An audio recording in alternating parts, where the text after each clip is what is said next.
Përshëndetje zonja e zotërinj, mirë se vini në Skan Live për gjatë ditës së sotme. Do të fokusohemi tek penetrimi i përdorimit teknologjisë në sistemin bankar ose në shërbimet financiare në vendin tonë dhe një ndër hapat më të rëndësishëm padyshim është antarësimi i vendit tonë në SEPA në zonën e përbashkët evropiane të pagesave në euro. Duke nisur nga muaji i ardhshëm, duke nisur nga prilli, bankat në mënyrë individuale do të aplikojnë për të bërë pjesë e sistemit të SEPA-s. Ne do të diskutojmë vetëm pak momente më vonë. Gjithashtu do të flasim edhe në lidhje me marrëveshjen për njëjtjen reciproke të pensioneve midis Shqipërisë dhe Italisë në vendin tonë në vitin 2024. Kjo marrëveshje u finalizua, është botuar tashmë në fletoren zyrtare dhe ka hyrë në fuqi, është mbyllur për një periudhë rekord për pak se 3 muajsh, ndërsa në Itali procedurat kanë zgjatur akoma më shumë, por kanë mbetur hapat final. Pritet që të publikohet shumë shpejt mbase sot apo në ditët në vijim në fletoren zyrtare dhe më pas 2 institucionet, ISSH-ja jon dhe institucioni homolog në Itali do të fillojnë punën për të zbatuar marrëveshjen e sigurimeve shoqërore midis dy vendeve, por më e rëndësishmja është njëja reciproke e pensioneve. Fillimisht, si çdo ditë, do ta nisim me ecurinë e tregjeve, do të shohim ecurinë e tregut të brendshëm valutor, ku vjet re një dobësim i lehtë i lekut përballë monedhave kryesore ndërkombëtare në mëngjesin e sotëm. Dhe kjo luatje e vogël vjen si pasojë e luatjes monedhave në tregje ndërkombëtare, ku të paktën në 2 ditët e fundit, të paktën që nga dita e mërkurë, dollari ka shfaqur një tendencë në rritje përballë monedhave kryesore ndërkombëtare dhe arsyeja kryesore ishte deklarata e bërë nga shefi i Rezervës Federale Jerome Powell, i cili sinjalizoi 2 ulje të normës bazë të interesit gjatë këtij viti dhe njëkohësisht tha se politikat proteksioniste të Donald Trump do të ngadalsojnë ekonominë më të madhe në botë. Në një situatë të tillë, Rezerva Federale do të jetë detyruar të mbajë normat e interesit në nivele më të larta sepse supozohet të vijë një inflacion i importuar pikërisht për shkak të vendosjes së këtyre tarifave. Në tregun e brendshëm valutor, sipas agjencisë së këmbimit Iliria 98, dollari është i pandryshuar, blihet me 91.1 dhe shitet me 92.3 lekë. Ndërkohë euro vjon qëndrueshmërinë, por megjithatë është rritur lehtë, ka fituar 100 darkë vetëm në shitje, blihet me 98.7 dhe shitet me 99.5 lekë. Ditën e djeshme, monedha europiane humbi 2 pikë në raport me lekun si në blerje ashtu edhe në shitje. Ndërkohë franga zvicerane blihet me 102.6 dhe shitet me 103.6 lekë. Një tendencë të kundërt ndjek paundi britanik, që është në rënje, blihet me 117.6 dhe shitet me 118.6 lekë, ndërsa dollari australian gjithashtu ka fituar pikë në raport me lekun, blihet me 63.3 dhe shitet me 65.1 lekë. Dollari australian blihet me 56.9 dhe shitet me 58.1 lekë në rritje dhe lehtë në blerje dhe në rënje të lehtë në shitje. Ndërkohë jeni japoneze është i pandryshuar, blihet me 0.6 dhe shitet me 0.63 lekë. Lira turke gjithashtu vjon qëndrueshmërinë pasi fitoi disa pikë në raport me lekun ditën e djeshme. Lira blihet me 2.33 dhe shitet me 2.45 lekë, ndërsa denari Maqedonas blihet me 1.55 dhe shitet me 1.61 lekë. Në ecurinë e rublës ruse, kjo monedha është e pandryshuar në blerje, kuotohet në 0.82 lekë, ndërsa në shitje është në rënje të lehtë në 1.03 lekë, dhe së fundmi juani kinez blihet me 11.46, shitet me 12.72 lekë, në rritje si në blerje ashtu edhe në shitje. Kjo ishte ecuria e tregut brendshëm valutor, ndërkohë në tregje ndërkombëtare ka qenë një javë mjaft e ngjeshur me vendime ose sinjalizime të bankave qendrore më të mëdha të botës dhe më e rëndësishmja ishte Rezerva Federale, vendimarrja e saj, sinjalizimet e saj bën që dollari të forcohet të paktën të njëjtën, të mërkurën të njëjtën, por gjithashtu të njëjtat shenja po shfaq edhe ditën e sotme.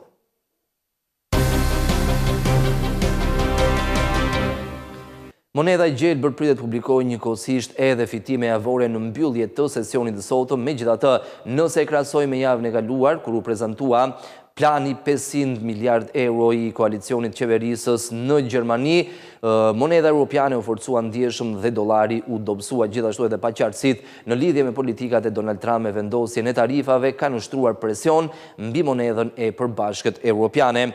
Në këto momente, euro ka humbur 0.2% vlerës, duke u afruar më shumë nivelit të 1.08 dolarëve, ndërsa ditën e mërkur, përpara se Rezerva Federale të përfundonte takimin e saj dhe Jerome Powell të njoftonte disa vendime, por edhe disa parashikime, euro kuotoi në rreth 1.0960 dolar amerikan. Në këtë mënyrë ka humbur mbi një pikë të plot, këmbehet me 1.0829 dolar në rënje me 0.2%.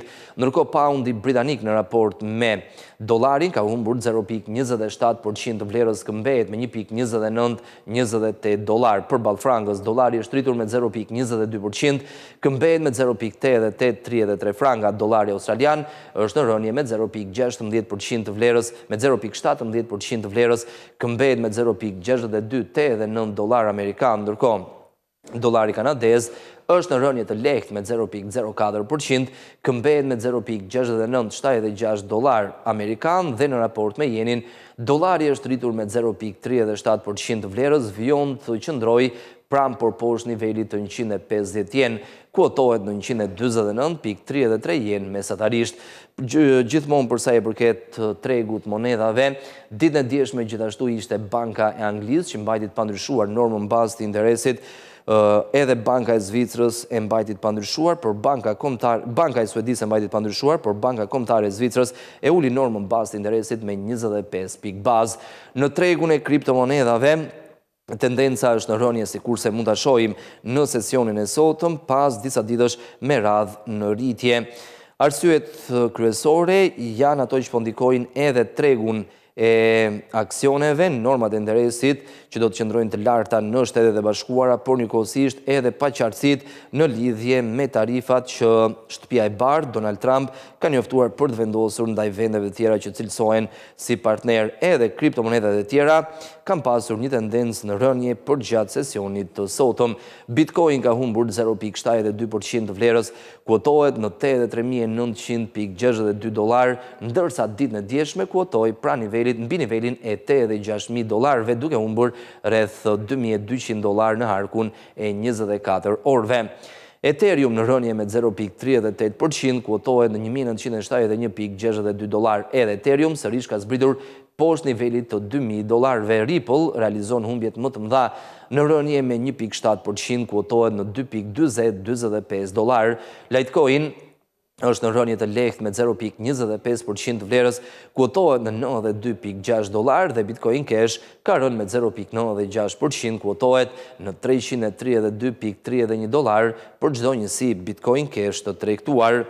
Ndërsa në tregun e naftës, benchmarkët kryesor po qëndrojnë në rritje të lehtë edhe në sesionin e sotëm dhe në mbyllje të sesionit pritet të publikojnë fitime javore për të dytën javë me radhë. Sanksionet e reja të njoftuara nga Shtetet e Bashkuara ndaj Iranit, por njëkohësisht edhe plani i OPEC Plus për të rritur prodhimin duke nisur nga muaji i ardhshëm, nga muaji prill, kanë ofruar një mbështetje për çmimet, sepse në këtë marrëveshje të OPEC Plus për të rritur prodhimin janë 7 antarë të cilët kanë njoftuar se në mënyrë individuale do të ulin prodhimin për të rritur çmimet. Me bazë javore, nafta Brent e Londrës është rritur me rreth 2.2%, ndërsa nafta bruto amerikane ka fituar 2% të vlerës, fitimet më të mëdha javore që nga java e parë e 2025-s. Gjithashtu, Shtëpia e Bardhë, Thesari, ka njoftuar vendosjen e sanksioneve të reja ndaj të gjitha kompanive apo edhe shteteve, por në rastin konkret janë kompani që kanë lidhje me Iranin dhe për herë të parë do të targetojnë rafinerit kineze që blejnë naftën e Iranit. Ky zhvillim ka shtuar më tej tensionet midis shtëpisë së bardhë, midis Washingtonit dhe Pekinit zyrtar. Brendi Londrës tregtohet në $72.08 për fuqi, në rritje me 0.11%. Nafta bruto amerikane ka fituar 0.16% të vlerës, kotohet në $68.18 dhe nafta e përpunuar në bursën e Londrës ka rënë lehtë me 0.04% dhe kotohet në $668.63 për tonë. Në tregun e metaleve të çmuara, ari ka rënë lehtë në sesionin e sotëm, duke u tërhequr nga niveli rekord prej $3.050 të regjistruar ditën e djeshme, por megjithatë, metali verdh vjon të qëndrojë në nivele shumë të larta mbi $3.000 për oncë, ka humbur 0.16% të vlerës dhe kuotohet në $3.038.9 për oncë. Çmimet e metaleve të çmuara, veçanërisht të arit, janë rritur ndjeshëm në muajt e fundit pikërisht për shkak të paqartësive që ekzistojnë në lidhje me tarifat e njoftuara nga Donald Trump, të cilat mund të çojnë në një luftë tregtare. Në situata paqartësie, investitorët preferojnë metalin e verdhë, por njëkohësisht edhe disa monedha për të mbrojtur ndaj këtyre zhvillimeve. Argjendi është në rënje me 1.17% të vlerës, realizon humbjet më të mëdha në përqindje, tregtohet në $33.6 dhe platini është në rënje me 0.52%, ka zbritur poshtë nivelit teknik të $1.000, tregtohet në $986.8 për oncë. Ndërsa në ecurinë e tregut të aksioneve, shumica e bursave europiane po qëndrojnë në rënje për gjatë ditës së sotme, duke mbyllur javën në këtë mënyrë me një notë, me një ndjenjë negative, pikërisht për shkak të paqartësive që ekzistojnë me ekonominë globale. Në ditën e mërkurë ishte Rezerva Federale, e cila uli parashikimin e rritjes ekonomike gjatë këtij viti nga 2.1 në 1.7% dhe Jerome Powell tha se vendosja e tarifave dhe nëse do të ketë kundërpërgjigje nga vendet e tjera, atëherë do ndikojë ndjeshëm në ngadalësimin e ekonomisë globale. Për sa i përket korporatave europiane, vjet re një rënje ndjeshme e sektorit të kompanive të fluturimeve dhe kompanive të prodhimit të avionëve, pasi aeroporti i Heathrow në Londër është mbyllur, do të jetë mbyllur për gjatë gjithë ditës sotme, sepse një zjarr shumë i madh ka përfshirë një stacion elektrik që furnizon aeroportin me energji. Kjo ka bërë që aeroporti i Heathrow, mbase për herë të parë në ekzistencën e tij, të mbyllet tërësisht thuajse për gjatë gjithë ditës dhe përjedhoi kompanitë e fluturimeve realizojnë humbjet më të mëdha. FTSE 100 i Londrës dhe DAX i Gjermanisë kanë rënë me 0.59 dhe 0.89%, CAC 40 i Parisit dhe indeksi i Zyriut CMI janë rënje me 0.75 dhe 0.72% vlerës, FTSE MIB Milanos ka humbur 0.64%, ndërsa përsa i përket ecurisë tre indekseve kryesore në Wall Street në sesionin e kaluar gjithashtu vjet re një rënje lehtë, Dow Jones ka humbur 0.03%, Standard & Poor's 500 dhe Nasdaq janë rënje me 0.33 dhe 0.22%. Do të shohim gjithashtu edhe ecurinë e korporatave të listuara në bursën e Frankfurtit në Gjermani, ku RWE kryeson fitimet në rritje me 1.62%, Covestro, Vonovia, Deutsche Telekom dhe Siemens Energy kanë fituar nga 0.29 deri në 0.58% të vlerës. Dhe së fundmi në kompanitë që realizojnë humbje në bursën e Frankfurtit, Zalando ka rënë me 3.18%, Rheinmetall, Sartorius, Infineon dhe Beiersdorf kanë humbur nga 2.37 deri në 2.99%. Kjo ishte ecuria e tregjeve, deri në këto momente do të rikthehemi tani në zhvillimet kryesore nga vendi dhe fillimisht do të flasim në lidhje me mbledhjen e të ardhurave në buxhetin e shtetit për gjatë vitit 2020, për gjatë fillimit të vitit 2025 dhe performanca është mjaft pozitive dhe kjo është reflektuar edhe në të ardhurat e mbledhura në buxhet që në 2 muajt e parë rezultojnë me një shtesë për rreth 130 milion euro në raport me të njëjtën periudhë të vitit 2024. Pagat dhe konsumi zën peshën kryesore në këtë rritje.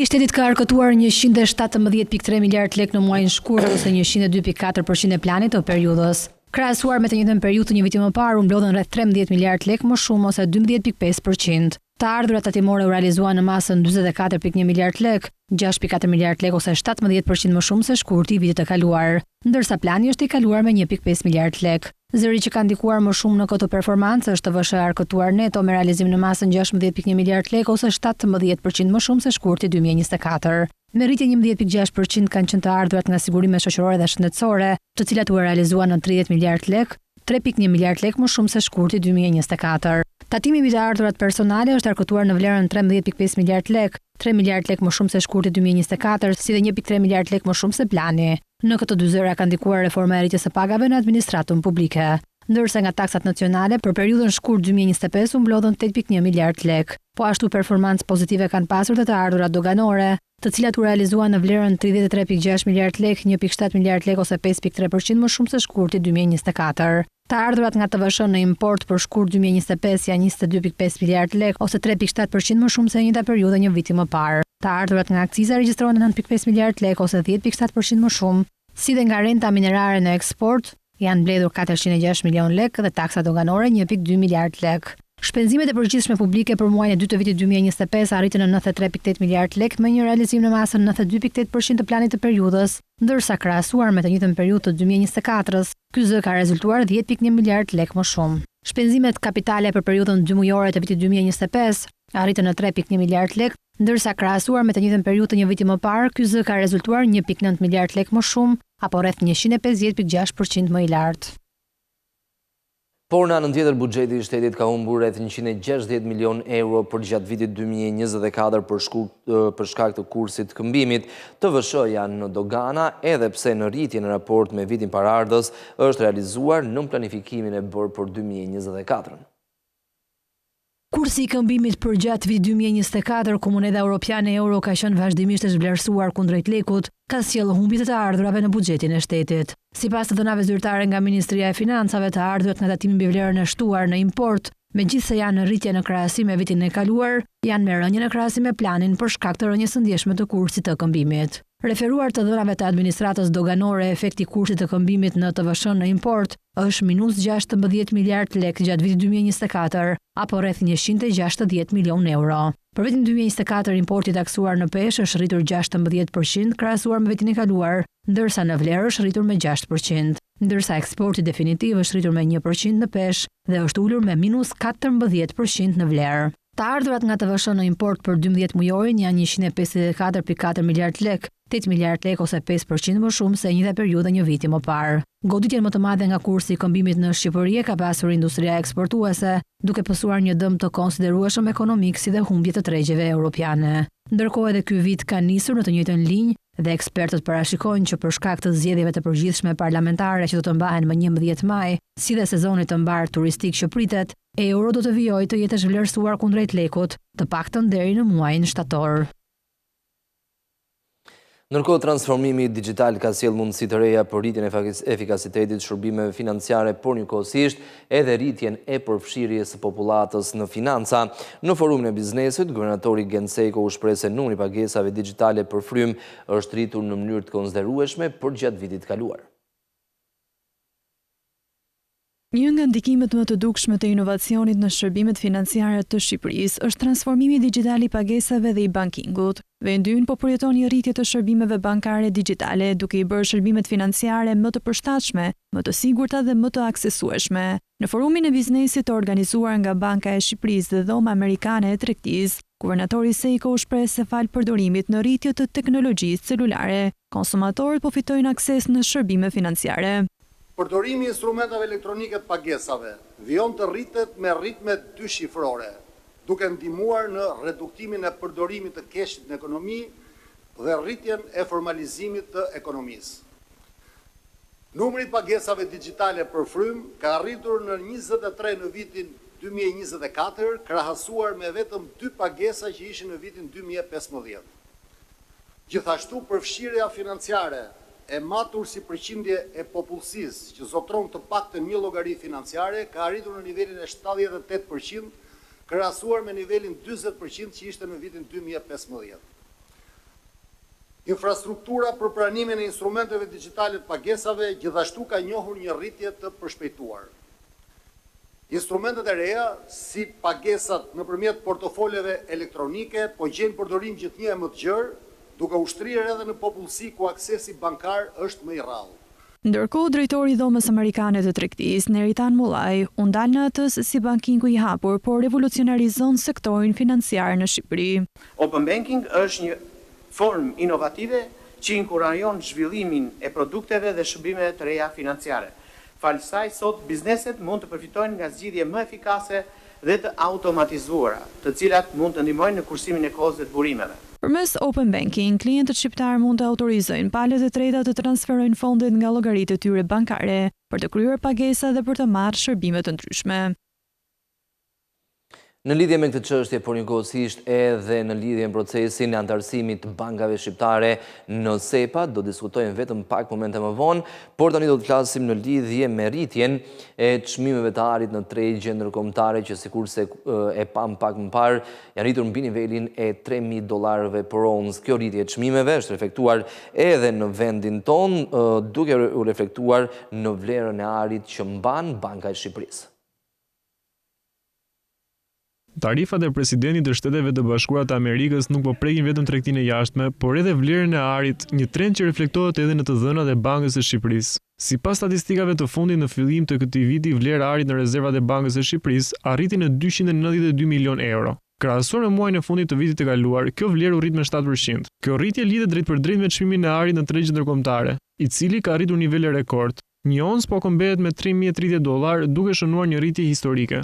Ndikimi i tarifave të vendosura nga administrata Trump ndaj Kinës dhe Meksikës po ndihet edhe në tregun global të arit. Sipas një artikulli të publikuar nga media ndërkombëtare CNBC, çmimi i arit ka thyer rekorde kryesisht për shkak të konflikteve gjeopolitike dhe politikave proteksioniste të SBA-s. Çmimet e arit arritën një rekord të ri mbi kufirin kritik prej $3.000 të martën, për herë të dytë brenda një jave, ndërsa investitorët kërkuan siguri përballë shqetësimeve ekonomike të nxitura nga tarifat e vendosura nga presidenti i Shteteve të Bashkuara të Amerikës, Donald Trump.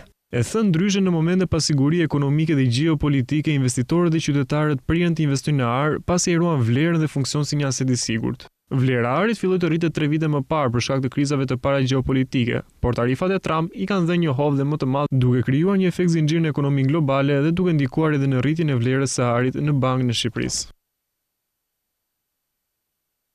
Ndërkohë, indeksi harmonizuar i çmimeve të konsumit sipas metodologjisë Eurostat në muajin shkurt të këtij viti regjistroi nivelin e 2.4%, duke konstatuar një normë të pandryshuar krahasuar me janarin. Nëse flasim për ndryshimin vjetor të grupeve, shohim se rritja më e madhe e çmimeve prej 5.9% vjet re në grupin argëtim dhe kultur, pasuar nga grupet pije, alkolike dhe duhan me një rritje prej 4.1%. Indeksi i harmonizuar i çmimeve të konsumit që mat rritjen e çmimeve sipas metodologjisë së Agjencisë Europiane të Statistikave në muajin shkurt të vitit 2025 regjistrohet në 2.4%, duke konstatuar kështu një normë të pandryshuar krahasuar me janarin e po të njëjtit vit. Nga ana tjetër, inflacioni sipas Instat për të njëjtën periudhë regjistroi në 1.9%. Theksojmë se metodologjia e matjes është e njëjtë në të dy metodat, por diferencat mes këtyre dy matjeve vijnë si rezultati i peshës që jepet secilit grup të produkteve në llogaritjen e inflacionit. Të dhënat zyrtare tregojnë se inflacioni mesatar në Europë llogaritet në 2.7% dhe Shqipëria është e pozicionuar larg këtij kufiri. Ndërkohë, nga ana tjetër, vendet me normën më të lartë të çmimeve në Europë për gjatë shkurtit të këtij viti janë Maqedonia e Veriut me 6%, Hungaria me 5.7%, Rumania me 5.2% si dhe Kroacia e Serbia me 4.8 dhe 4.7% respektivisht. Nëse analizojmë rritjen e çmimeve sipas vendeve të rajonit, shifrat tregojnë se Shqipëria pozicionohet relativisht mirë krahasuar me disa nga fqinjet në rajon, përveç Kosovës, ku për muajin shkurt regjistron një normë të rritjes së çmimeve prej 1.7%.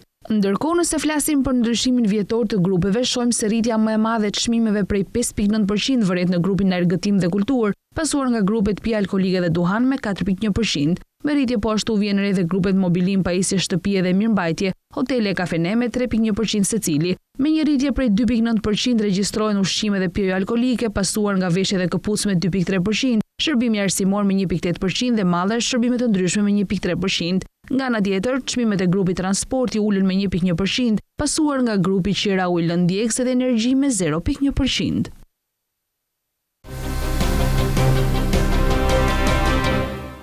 Do të flasim tani në lidhje me procesin e antarësimit të bankave shqiptare në SEPA, në zonën e përbashkët evropiane të pagesave në euro, por njëkohësisht edhe në lidhje me zhvillimet digjitale në sektorin financiar dhe bankar në vendin tonë.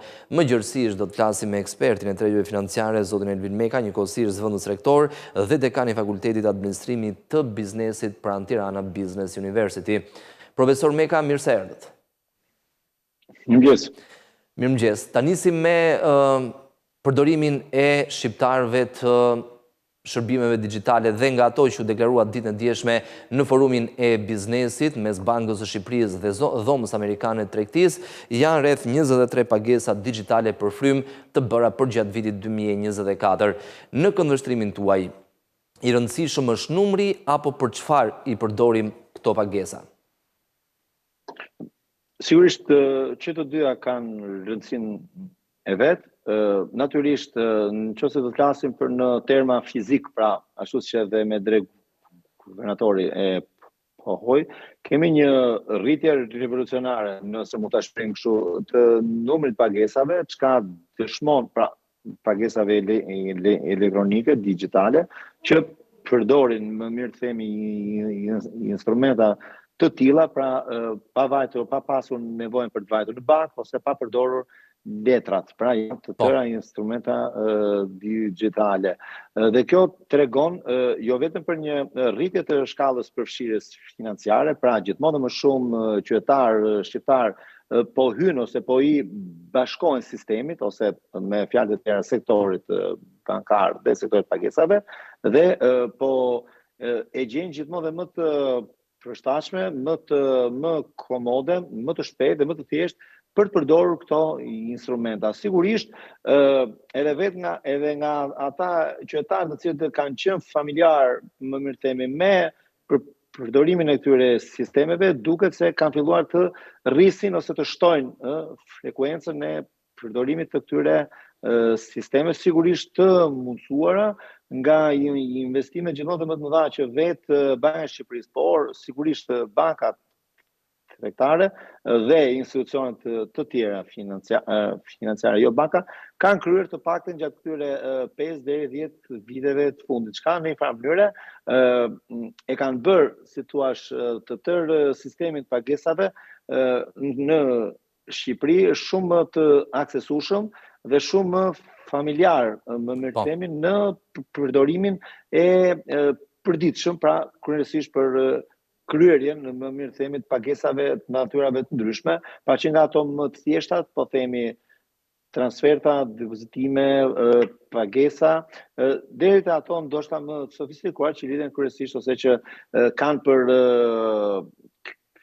klient, më mirë themi, kryesisht ata biznesit. Profesor Meka, në të gjitha këto zhvillime që kanë të bëjnë me ekosistemin në tërësi të pagesave, sa i rëndësishëm është ose sa i rëndësishme është pasja e një karte kombëtare, sikurse mund të jetë Visa, American Express, Mastercard. Ne kemi diskutuar edhe më herët dhe ju thatë që ato fitima dhe komisione, pjesa më e madhe shkojnë për ato kompani, jo për bankat. Natyrisht, Shqipëria është bashkuar vonë, më mirë themi, sistemeve moderne të pagesave dhe objektivisht e ka pasur relativisht të vështirë për të zhvilluar një sistem kombëtar pagesave.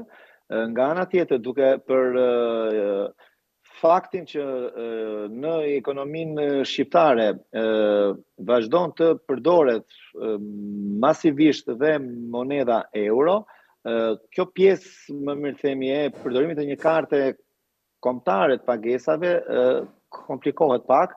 Sigurisht kjo nuk do të thotë ose nuk përbën argument për të mos konsideruar ende një sistem kombëtar, pra të një karte kombëtare për përdorim të brendshëm, pra ekskluziv brenda territorit të Shqipërisë.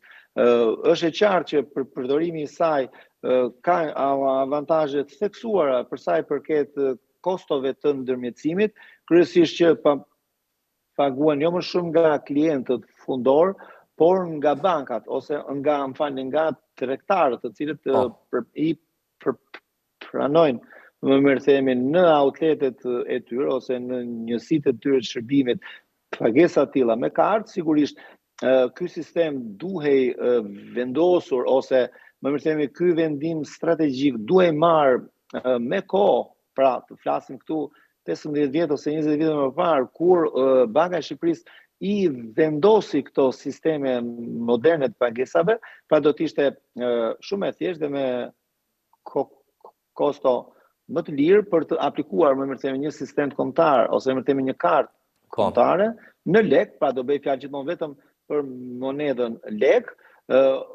Si duket është parë arsyeshme që edhe në kuadër të integrimit të relativisht shpejt të ekonomisë shqiptare në Bashkimin Evropian, por edhe për lehtësitë të përdorimit të kartave si brenda ashtu dhe jashtë Shqipërisë, është gjykuar më efikase përdorimi i këtyre kartave që vijnë nga ofrues ndërkombëtar, pra Visa dhe Mastercard, qoftë edhe për lehtësi, si thua, i emetimit edhe të kontrollit dhe të sigurisë së tyre, pasi duhet kemi parasysh se aplikimi i një karte kombëtare pagesave do ta vendoste Banka e Shqipërisë ose një institucion përkatës që do të angazhohej më themi ose që do të kishte tagrin të emetimit të këtyre kartave në një pozicion disi të ngjashëm me atë të Visa dhe Mastercardit.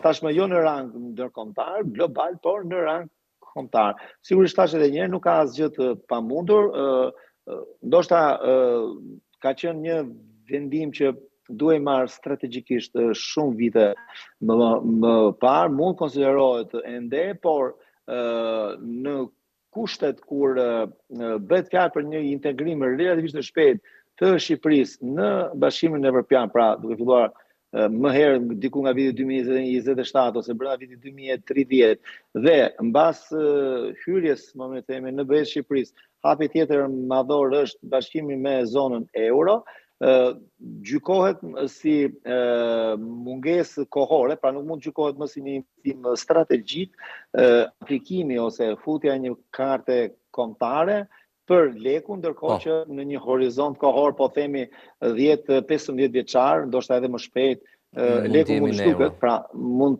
përfundoj dhe Shqipëria do të jetë brenda zonës integrale të përdorimit të euros, gjë që e bën thuajse të pavlefshme ose investim jo fjetimprurës, më mirë themi, emetimin të një karte në lek ose kombëtare në lek. Të kalojmë tek SEPA, profesor Meka. Duke nisur nga muaji i ardhshëm, bankat e nivelit 2 në vendin tonë do të aplikojnë individualisht, nëse nuk gaboj deri në fund të tetorit, për të qenë pjesë e sistemit unik, sistemit përbashkët evropian pagesave. Janë të gatshme bankat tona për të qenë në të njëjtët standarde me ato europiane? Sigurisht përpjekja ka filluar, pa në djenin time disa prej bankave kanë aplikuar, tashmë janë në proces aplikimi, ose po bëhen gati që në muajin prill kur hapet, si themi zyrtarisht, procedura, më mirë themi aplikimit, ato të jenë në avangardë, ose të jenë atë vjen e parë, më mirë themi të ofrimit të këtij lloji shërbimi ose dritare. Jam besim plot që të gjitha bankat, pra sistemit bankar shqiptar, do të përmbushin, më mirë themi, të gjithë detyrimet dhe kërkesat që evidentohen me këtë rast, në mënyrë që ato të kenë mundësi që brenda vitit 2025, pra të jenë të përputhshme plotësisht me SEPA-n dhe për të ofruar të gjitha lehtësitë për klientët dhe konsumatorët shqiptar. Sigurisht, thënë kjo, procesi nuk është automatik, pra mjafton thjesht të aplikosh dhe ky aplikim do përmbushet. Bankat janë të detyruara të bëjnë disa përshtatje, pse jo edhe disa investime në infrastrukturën ekzistuese të tyre të pagesave, për të përshtatur, më mirë themi, me pjesën e SEPA-s. Sigurisht ka punë, askush nuk mund të mohoj ose të pretendoj që procesi do të rrjedhi shumë shpejt dhe shumë thjesht, sigurisht është një sfidë, më mirë themi, ndeshemi për herë të parë me një standard tipik evropian, ose më mirë themi, në këtë rast mund të jetë hera e parë, ose si thua përpjekja e parë reale për t'ju bashkuar në një farë mënyre realisht Bashkimit Evropian. Sigurisht, kur them që jam pjesëtim plot, kjo nuk është vetveti ose më shumë thjesht një lloj shprehje dëshire, por duhet pranojmë një fakt që nëse ka një sektor të ekonomisë shqiptare që është më avangard ose më pranë ose më i mundshëm dhe i gatshëm për t'ju bashkuar strukturave Bashkimit Evropian ose të gjithë sistemeve që kanë në funksionim, më mirë themi, Bashkimi Evropian, ky është pikërisht sistemi bankar. Prandaj them që jam pjesëtim plot që edhe në këtë rast, pra edhe në rastin e hyrjes në SEPA, bankingu shqiptar do të jetë plotësisht në gjendje dhe i aftë, pasi zotron, më mirë themi, jo vetëm ekspertizën, por edhe të gjithë mjetet e duhura dhe të përshtatshme financiare për t'u përballur, më mirë themi, me një sfidë të tillë. Kam përshtypjen, profesor, që shpejtimi ose shkurtimi i kohës të kalimit të pagesave nga jashtë në Shqipëri, që në momentin që Shqipëria u bë pjesë e SEPA-s, pra vendi, jo bankat individualisht, koha e shkurtuar ndjeshëm. Më përpara një transfer nga jashtë deshte 1 deri në 3 ditë kohë, ndërsa aktualisht kam përshtypjen brenda 1 ose 2 orësh transferta kryhet.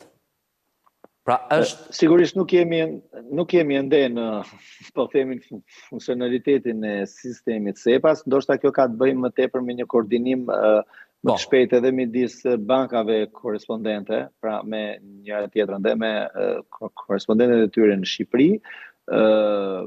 Sigurisht në momentin e aplikim pra të hyrjes në SEPA, Shqipëria do mund të integrohet, ose në sistemi i pagesave në Shqipëri do mund të integrohet edhe më mirë për të ofruar jo vetëm transakcione ose transferta brenda ditës ose brenda disa orësh, por edhe brenda disa sekondave. Pra, që është niveli më i lartë, më mirë themi, i transfertave të menjëhershme. Pra, gjithmonë dhe më mirë do të jetë, si themi, për konsumatorin dhe klientin shqiptar. Dhe si do të përfitojnë konsumatorët, familjet dhe bizneset shqiptare? Guvernatori Seko për disa të herë ka thënë që kursimet do të shkojnë deri në rreth 20 milion euro në vit. Besoj që kjo do të jetë më shumë një lloj reference fshitëstare, pasi me zgjerimin e shkëmbimeve, kursimet do të jenë edhe më të mëdha, nisur nga fakti i kësaj që tham, do të jenë 3 nivele, më mirë themi, të pagesave, duke filluar që nga pagesat e menjëhershme deri tek ato që kanë presin edhe një farë kohe, por që ajo që është e sigurt është që klienti shqiptar do të përfitojë jo vetëm në terma të kohës, pra të shpejtësisë, më mirë themi, të transaksioneve, të cilat thamë do jenë nga disa sekonda brenda dite, pra disa orë dhe deri në një ditë, brenda ditëje, por sigurisht çdo lloj transaksioni do të ketë një kosto të përcaktuar, në varësi edhe më mirë themi të intervalit pagesës, pasi jo të gjitha madhësitë ose të pagesave do mund të paguajnë të njëjtën tarifë, por ajo që është e sigurt është që pavarësisht nga lloji dhe madhësia e transaksionit, kostot në kuadër, më mirë themi, të përfshirjes sistemit shqiptar pagesave në SEPA, do të jenë sigurisht disa herë më të lira, deri në 4 ose 5 herë më të lira, se sa tarifat që paguajmë aktualisht, pra si në dalje dhe në ardhje. Tek remitancat, mendoni se do të rrisni kohësisht volumin, por do t'i zbardhë akoma më shumë remitancat me kohë shumë të shkurtër, me tarifa më të ulta, mbase individët që janë jashtë dhe i dërgojnë para familjarëve të tyre do të zgjedhin kanalet bankare dhe jo nëpërmjet miqve apo të njohurve. Sigurisht me ofrimin e lehtësive të tilla, natyrisht këto lloj sistemesh nuk janë primarisht të ndërtuara për pagesat vogla. Kjo nuk përjashton, më themi, përdorimin e tyre, sigurisht në përmjet ofrimit, më themi, të tyre lehtësive sin kohë dhe në pagesa do të bjerë më në fund ato justifikimet dhe argumentet e kostove të larta të transfertave dhe të ndërmjetësimit, sigurisht do të ndihmoj akoma dhe më tepër sidomos grupin bizneseve, më shumë se sa pjesën e individëve, por patjetër që do të shtohet, më themi, një alternativë shumë e mirë, shumë efikase, shumë e shpejtë e transferimit fondeve. Duhet të ketë parasysh edhe një fakt i tillë, nuk duhet pritet ndonjë revolucionarizim i madh ose më themi një zhvillim i jashtëzakonshëm ose një boom i madh në volumin ose në numrin e transaksioneve që do kryhen nëpërmjet kanaleve bankare, për vetë afërsinë që kanë tregjet evropiane me Shqipërinë, pra ku sigurisht pjesa më e madhe e qytetarëve shqiptarë që jetojnë jashtë Shqipërisë gjenden në Itali dhe në Greqi, të cilat janë vende me akses shumë të shpejtë dhe shumë të shkurtër në territorin shqiptar, gjë që sigurisht nuk është se do të ulë në mënyrë drastike sjelljen fizike, më themi, të këtyre limitancave nga qytetarët shqiptar që banojnë jashtë drejt të afërmeve të tyre në Shqipëri. Besoj që lehtësia më e madhe në këtë rast do t'i ofrohet bizneseve. Pra, ose më themi, grupi i interesit që do të vjel ose do të korrë, si thua, përfitimet më të mëdha nga hyrja në SEPA, do të jenë kryesisht bizneset. Ndërkohë, profesor, një tjetër pikë e përmendur dje në konferencë ishte edhe open banking. Dhe Shqipëria ka bërë hap të jashtëzakonshëm përpara, duke kryesuar sipas guvernatorit Sejko në rajon. Është thuajse në vendet e para. Open banking për çfarë shërben? Është më tepër në shërbim të individëve? Sigurisht open banking në farë mënyrë, nëse mund ta them me terma të thjeshtë, demokratizon sistemin e pagesave ose qasjen në sistem të pagesave. Çka në farë mënyre një qytetar shqiptar nuk do t'i kërkohet më pra që të hapi disa llogari bankare në banka të ndryshme, pra siç ka qenë praktika e deri sot me kryerjes pagesave të institucioneve të ndryshme ose të përfituesve të ndryshme në llogari të ndryshme, pra ku jemi evident edhe ne si konsumator kemi më shumë se një llogari bankare për të përfituar nga, po themi, mos kryerja e transfertave nga njëra bankë në tjetrën për efekt komisioneve. Open banking pikërisht do të ofrojë këtë lloj lehtësie dhe mundësie që mjafton të kesh një llogari bankare ose dhe jo direkt llogari bankare, po mund të kesh një llogari pranë një institucioni. Një formë portofoli. Dhe në një farë mënyre gjithkush ka mundësi të realizojë pagesa drejt teje ose ti mund të bësh pagesa drejt të tjerëve, vetëm nga një llogari, sikundër dhe në aspektin e sigurimit të informacionit dhe të dhënave që ekzistojnë, pra dhëna personale, përbën një revolucion dhe një lehtësim shumë të madh edhe për vetë bankat dhe të gjithë operatorët e tjerë financiar, çka i mundson, më themi, një lloj paraqitje të agreguar të gjendje financiare, pra ne mund kemi 5, 6 ose 10 llogari, ato mund të jenë të unifikuara dhe të agreguara në një informacion të vetëm, i cili do të mundsohet pikërisht nga open banking, çka në një farë mënyre edhe vetë banka do t'i bëj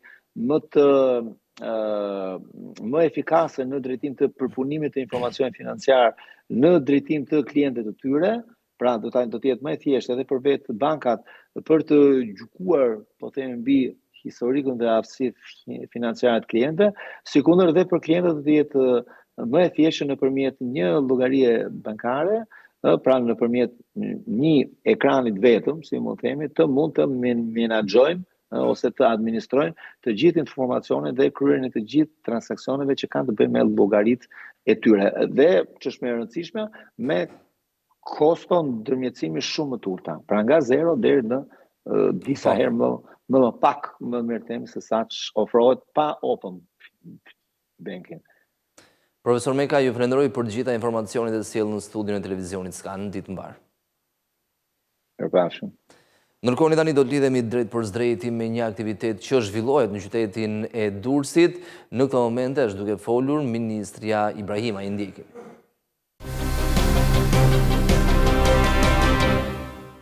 Sfida kryesore është sfida e burimeve njerëzore dhe lufta që shtetet bëjnë me njëra tjetrin, po edhe që kompanitë bëjnë me njëra tjetrin, janë për burimet njerëzore. Ndaj është shumë e rëndësishme që burimet njerëzore të mirëmbahen, burimet njerëzore të trajnohen, të kenë një ecuri karriere, pra të kenë një parashikueshmëri se ku e fillojnë rrogën dhe ku mund të shkojnë nëse vazhdojnë trajnohen dhe nëse punojnë më fort. Ne këtu në këtë kompani, po flisja më parë me Devin, nuk kemi një problem të burimeve njerëzore si mund të ketë në shumë kompani të tjera, pasi paga mesatare e juaja është ndjeshëm më e lartë se paga mesatare e sektorit. Ju paga minimale në këtë kompani është rreth 700 euro bruto, ndërkohë që paga minimale në Shqipëri është 400 euro, dhe paga mesatare në këtë kompani sot është 900, ndërsa në sektorin e prodhimit në përgjithësi në Shqipëri, pra gjithë kompanitë e tjera apo kolegët dhe kolegët tuaj që punojnë në këtë sektor, kanë një pagë rreth 600 euro mesatarisht. Pra, dua të them me këtë që nëse burimet njerëzore trajtohen si duhet, nëse vlerësohen si duhet, nëse juve ndjeni veten mirë të vlerësuar qoftë nga ana financiare, por edhe nga kushtet e punës, dhe nga oraret, nga pushimet, pra nëse keni një paketë të mirë të punës, atëherë nuk keni asnjë arsye pse të largoheni, pse të kërkoni një punë tjetër, apo të vendosni të mos punoni, apo të vendosni të emigroni. Kjo dua ta rri tek kësaj që do të jetë politika jonë, kemi disa vite që merremi me pagat, filluam me rritjen e pagave në sektorin shtetëror të bindur që sektori privat do na ndiqte dhe në fakt po na ndjek dhe ky është një tregues, pra pagat tuaja janë një tregues për atë që po bën sektori privat dhe do të vazhdojmë të punojmë për rritjen e pagave pasi jemi të bindur që ju jeni aseti më i rëndësishëm që ne kemi dhe aseti më i rëndësishëm duhet trajtuar me shumë kujdes. Shumë faleminderit edhe një herë për punën që bëni për ditë dhe faleminderit kompanisë për trajtimin që ju bën. Unë po çojmë këmbë se nuk mund të rri ulur përballë gjithë këtyre grave, edhe siç tha edhe ambasadori në Shqipëri, shqyr që janë gratë, ai nuk e tha tamam kështu, po tha si shpjegohet që gratë janë kaq forcë e madhe në Shqipëri, unë them shqyr që janë, se parafytyroheni tashti sigur t'i ngelej burrave kjo punë e gjitha ndorë se ç'a do ndodhte. Ose parafytyroni sikur për shembull ju t'i kishit një muj e t'i leshit burrat vetëm, se në çfarë gjendje do i kishit gjetë. Më vjen jashtëzakonisht mirë, vërtet jashtëzakonisht mirë që jam këtu dhe që pash nga afër këtë realitet që është një realitet model. Dhe po ashtu më vjen jashtëzakonisht mirë me çfarë dëgjova nga sipërmarrësi holandez këtu për në radhë parë punojësit dhe paralelisht edhe për specialistët, për inxhinierët kimistë, për gjithë pjesën që besoj është pjesa juaj këtu, ma mene, ju duhet jeni krahu i ekspertizës, sepse foli me superlativa, dhe thash shprehimisht që as nuk e kishte imagjinuar që në Shqipëri do gjente burime njerëzore të kësaj cilësie. Dhe më vjen jashtëzakonisht mirë që ky realitet nuk është thjesht një realitet i bukur në dukje dhe nuk është thjesht një realitet ku prodhohen produkte të cilësisë së lartë, por është një realitet ku ata që i prodhojnë paguhen denjësisht me i pagë minimale 700 euro, me i pagë mesatare €900 dhe prandaj edhe kompania nuk ka probleme të gjetjes së punojnësve, po përkundrazi, si kundër ai na shpjegoi, ka radhë për të hyrë në punë këtu.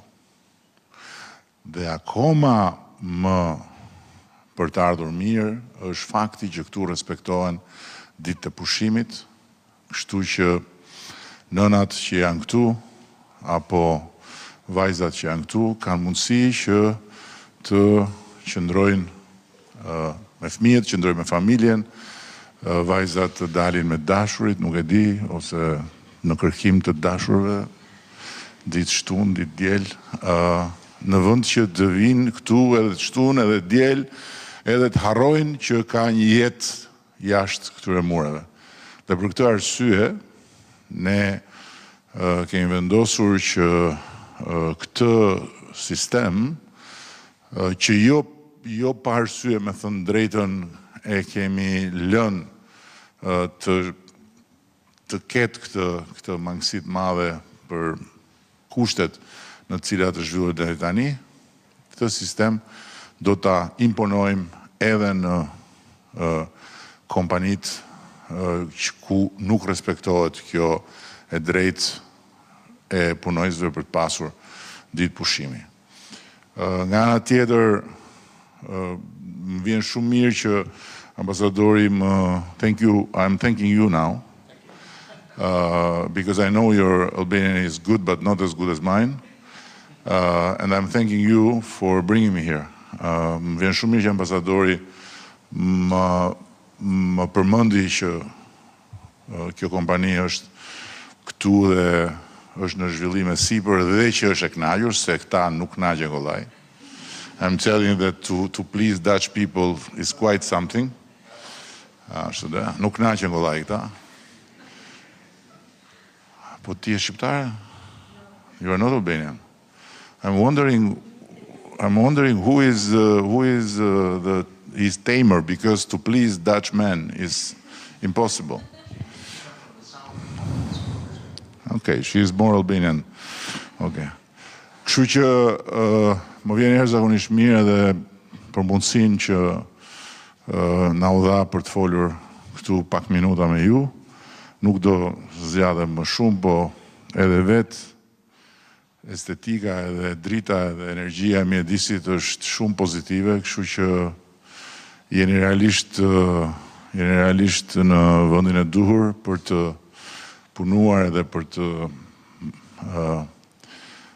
mbajtur me punën tuaj, familjet tuaja, dhe në ndërkohë ne do të mbështesim fort në çdo hap kompaninë, sepse ka një plan për të zhvilluar, për të marrë më shumë punonjës, edhe njëkohësisht edhe për të zgjeruar më shumë hapësirat e punës, dhe ja vlen vërtet.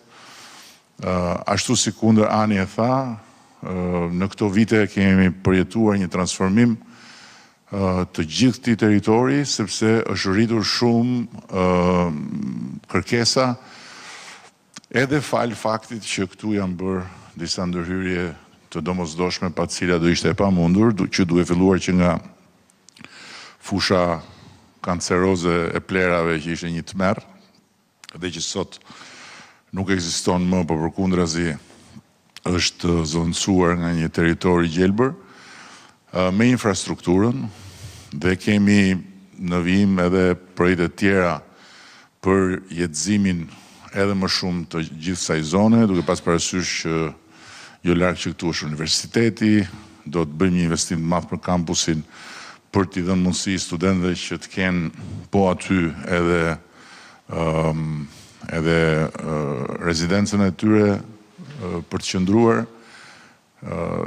Do të ndërtojmë portin e ri, që do ta thjeshtoj edhe më shumë gjithë tregtinë, edhe shumë gjëra tjera të mira që janë në proces, por nuk po ju mbaj më shumë, se jam i bindur që nuk ju ka marrë malli për mua.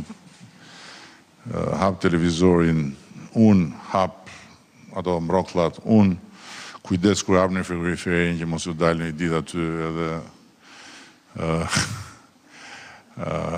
shumë faleminderit. Dave, thank you very much. I'm very pleased for this experience you offered us. And again, thank you, Ambassador. It was very, very kind and thoughtful of you to bring us here. And thank you to Hollandese, she is Dutch too. O ti e shqiptare? Strange, very strange. I thought she was Dutch, she was Albanian. And it's the other way around.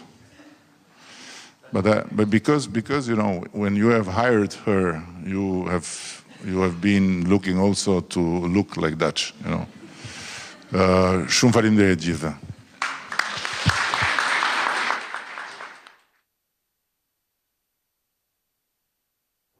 Ndoqën fjalën e kryeministrit Rama në një takim me punonjësit e një kompanie e cila merret me prodhimin e parfumeve dhe më pas eksportin kryesisht në tregjet europiane.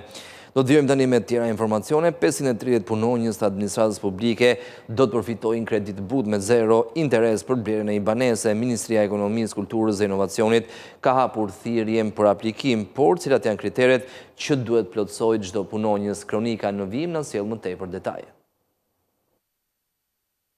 Ministria e Ekonomisë, Kulturës dhe Inovacionit prej 10 ditësh ka hapur thirrjen për të aplikuar për kredit të butë me 0% interes për blerjen e një banese për 530 punonjësit e administratës publike. Ndërkohë, financimi do të kryhet sipas çmimit të referencës dhe sipërfaqja do të përcaktohet sipas certifikatës familjare, por me kredit të butë do të përfitojnë punonjësit e 12 institucioneve shtetërore, por cilat janë kuotat për secilin institucion. Ministria e Brendshme dhe Ministria e Arsimit do të kenë numrin më të lartë të kuotave, nga ku kanë përkatësisht nga 90 kuota. Ministria e Shëndetësisë dhe Mbrojtjes Sociale do të kenë 80 kuota, ndërkohë nga 30 kuota do të ketë Ministria e Bujqësisë dhe Zhvillimit Rural, Ministria e Mbrojtjes, Ministria e Ekonomisë, Kulturës dhe Inovacionit, Ministria e Infrastrukturës dhe Energjisë, Ministria e Drejtësisë, Ministria e Europës dhe Punëve të Jashtme, Ministria e Financave, Ministria e Turizmit dhe Mjedisit si dhe Kryeministria, por cilat janë kriteret që duhen plotësuar, referuar udhëzimit si fillim një punonjës që të përfitojë kredi me 0% interes,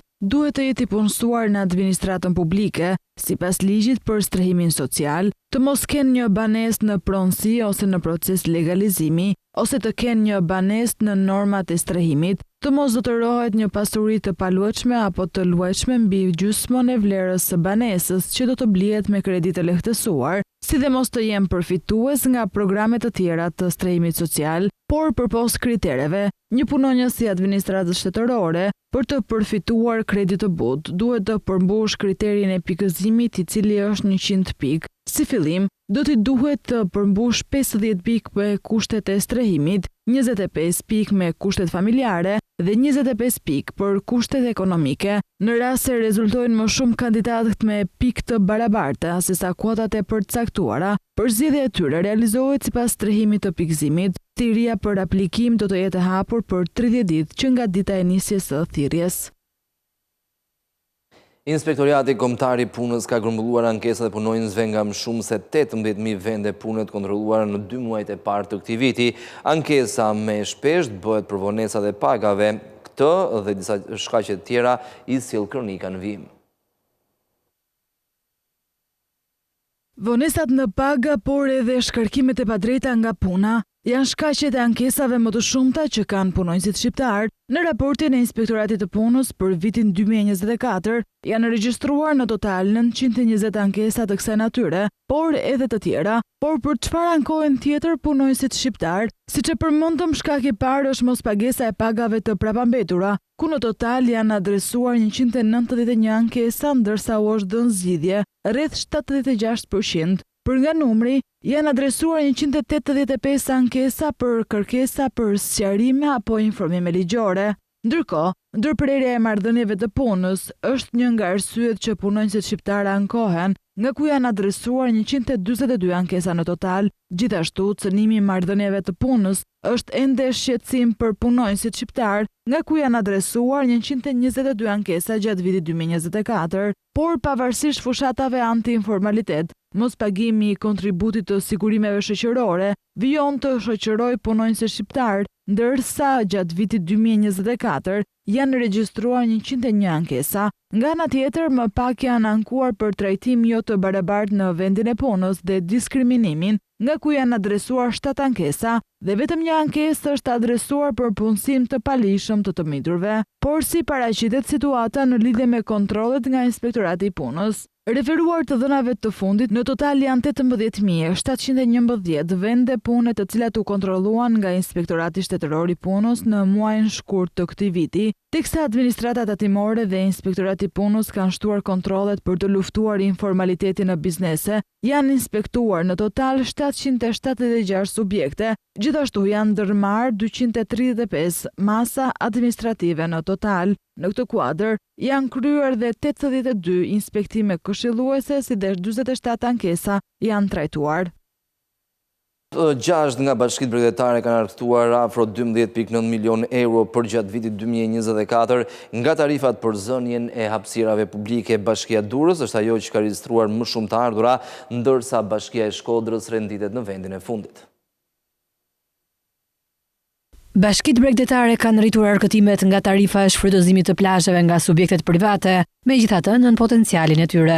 Referuar të dhënave zyrtare, bizneset që operojnë në zonat turistike dhe kanë një kontratë me Agjencinë Kombëtare të Bregdetit për zënje të hapësirave publike, kanë paguar afro 4.8 milion euro taksa për gjatë vitit 2024. Ndërsa për periudhën 2022-2024, rezulton se nga të dhënat e raportuara nga Agjencia Kombëtare e Bregdetit, janë argëtuar 12.9 milion euro. Por cilat nga bashkitë kanë realizuar më shumë të ardhura nga shfrytëzimi i plazheve për gjatë vitit 2024. Të dhënat tregojnë se Bashkia Durrës, e cila ka një vijë bregdetare më të gjatë, ka realizuar më shumë të ardhura në afro 1.2 milion euro gjatë vitit që lan pas. Ndjekur nga Bashkia e Himar, e cila ka argëtuar 1.18 milion euro të ardhura nga shfrytëzimi i plazheve, më pas renditet Bashkia Sarand me 781.000 euro, Bashkia Lezhë me 657.000 euro, Bashkia Vlorë ka mbledhur 596.000 euro dhe në fund renditet Bashkia Shkodër me 458.000 euro. Në Shqipëri për vitin 2024 rezultojnë 817 subjektet e pajisura me kontrata për përdorimin e hapësirës së plazhit për sezonin turistik.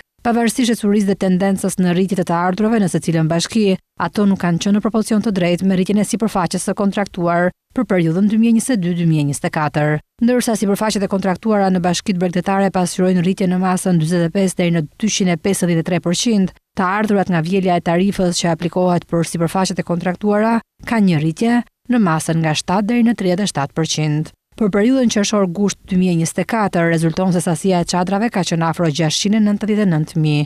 Numri i faturave që kanë përshkrimin çadër shezllon rezulton në 402.000. Pesha specifike sipas llojit të veprimtarisë së subjekteve tatim paguese, të cilat janë përfituese të hapësirave publike në plazhe, është ndarë në disa kategori, ku zëri më i rëndësishëm është ai i hoteleve dhe strukturave të ngjashme me 27%, ndërkaq 23% e zënë aktivitetet të shërbimit të pijeve, 19% janë në fushën restorante dhe shërbim ushqimor i lëvizshëm dhe 14% janë në fushën aktivitete të tjera të ndryshme nga sektori i turizmit.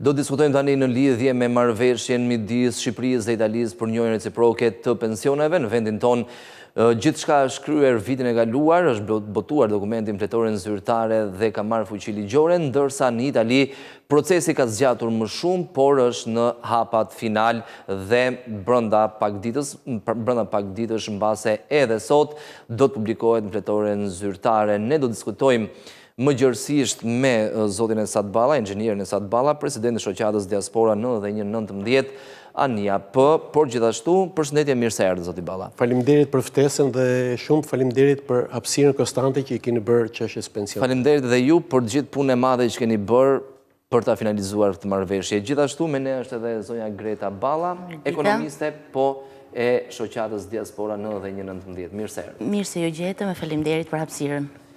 Zoti Balla, në çfarë pike jemi? E dim që jemi në finish, por ka edhe pak. Atëherë, shoqata jonë është e vetmja shoqatë që jep lajmet para ancës, sepse jemi të vetmi që e ndjekim hap mas hapi dhe me telefonata, me e-maile, Dhe nga shoqata tek skani pastaj. Nga shoqata dhe televizioni juaj është i pari që na ndjek vazhdimisht dhe na krijon hapësirë. Është në të mirë të gjithë shqiptarëve që jetojnë në Itali. Patjetër, faleminderit. Sipas informacioneve që kemi ne, do të thonë 2-3 ditë përpara, pritesh që të dilte në gazetën zyrtare, kemi telefonuar në gazetën zyrtare, na thënë që përpara se të vike ne, do të thonë menjëherë sa e firmosi presidenti Mattarella në Itali, zakonisht për 2-3 ditë del. Nuk ishte dalë akoma, i morëm në telefon, na thanë që duhet shkoj përpara tek Ministria e Drejtësisë. Kemi marrë në telefon Ministrinë e Drejtësisë, na thanë që ja kemi nisur sot. Kështu që sipas informacioneve të fundit, sot presim që dalin në gazetën zyrtare. Sot publikohet në fletoren zyrtare, themi ne, gazetën zyrtare në Itali. Pastaj, çfarë ndodh? Menjëherë, pasi bëhet ligj, hyn sipas akordi që ka bërë dy komisionet, dy shtetet, të dy institutet, ISSH-ja dhe Instituti dhe INPS-i i Italisë, do të shkëmbejnë dokumentat me njëri tjetrin dhe në ditën e parë të muajit të dytë, ky akord hyn në fuqi dhe shqiptarët e fillojnë të marrin. Që i bjen në 1 maj të këtij viti. Dita e parë e muajit dytë pas hyrjes në fuqi. Dita e parë të muajit dytë, po. Nga ky moment e në vijim, pastaj shqiptarët çfarë duhet bëjnë? Nga ky moment e në vijim, shqiptarët nuk do të bëjnë asgjë, do të shkojnë kush ka moshën e pensionit, 67 vjeç në Itali dhe 65 në Shqipëri, të shkojë në patronatet, në zyrat e patronatit, në Itali ose në ISSH në Shqipëri, të bëj kërkesë për pension, edhe të dy zyrat janë të akorduara me njëra tjetrën, kanë akses në të dy anët e Adriatikut, edhe procedura vazhdon vetë. Ti thonë, i duam parat në filan konto korrent, në këtë libres, asgjë tjetër nuk do të bëjnë. Ndërkohë, zonja Balla, ju jeni ekonomiste e diaspora 91-19. Unë punë e vështirë? Për mua puna është shumë e lehtë në këtë jeni edhe pa aspekt, portofol. sepse pikërisht ne nuk kemi konto korrente, nuk kemi dashur ta hapim një llogari rrjedhëse, për të evituar shumë keqkuptime, shumë fjalë të thëna në rreth e qark. Pra tjetë gjithmonë kemi qenë gjithmonë në shërbim të diasporës, për ide, jo për përfitim. Kjo është ajo që kemi bërë gjithë kohën, që kur Esati ka krijuar grupin në Facebook, që kur Esati krijoi bashkë me Giorgion, ishte ideja e Giorgio Rubolinos që u krijua shoqata, dhe në atë moment që u krijua shoqata do të duhej të krijonim edhe llogarinë rrjedhëse. Ne këtë nuk e bëm. Domethënë ekziston një fletore për të mbajtur llogarinë, por nuk ekziston një llogari për të hedhur në fletore. Çka ka qenë me kontribute mbase me shpenzimet tuaja? Kemi bërë çdo gjë me shpenzimet tona, udhëtimet në atë kohë ne ishim në Zvicër, edhe nga Zvicra në Rom kemi shkuar disa herë, kemi shkuar në Asti, nga Ravenna, tashti që jemi në Ravenna, kemi shkuar në Asti për të mbledhur, për të krijuar shoqatën. Edhe shumë gjëra i kemi, ose edhe këtu në Tiranë kemi ardhur, po prapë me shpenzimet tona nga Italia, për të dhënë intervista Esati, për të si që kjo çështje të ecte përpara sa më shpejt, sepse ka shumë njerëz që presin akoma sot e kësaj dite dhe nuk mund të marrin pensionin nga deri në 71 vjeç, domethënë duhet presin që të marrin pensionin. Patjetër që marrëveshja ka qenë kulmi i marrëveshja midis dy vendeve, kulmi i punës ka mbështypjen i diaspora 91-19. Ka qenë një punë e lodhshme flasim gjatë këtyre viteve që ka qenë edhe marrëveshja. Ka qenë një punë shumë intensive, e lodhshme po se po, me stres, sepse jo vetëm për ta shtyrë përpara çështjen, por kemi hasur dhe shumë pengesa nga njerëz të cilët për interesat e veta nuk donin që kjo çështje të shkonte përpara. Sa ti është lodhur më shumë, unë pa dyshim nuk kam bërë aq sa ka bërë ai, unë kam qenë vetëm mbështetje. Kështu që në fundjet dolët. Ishte një fitore madhe para një viti në shkurt, në 6 shkurt 2024, ishte një fitore e pa imagjinuar, sepse gjithë ajo punë u kurorëzua më në fund.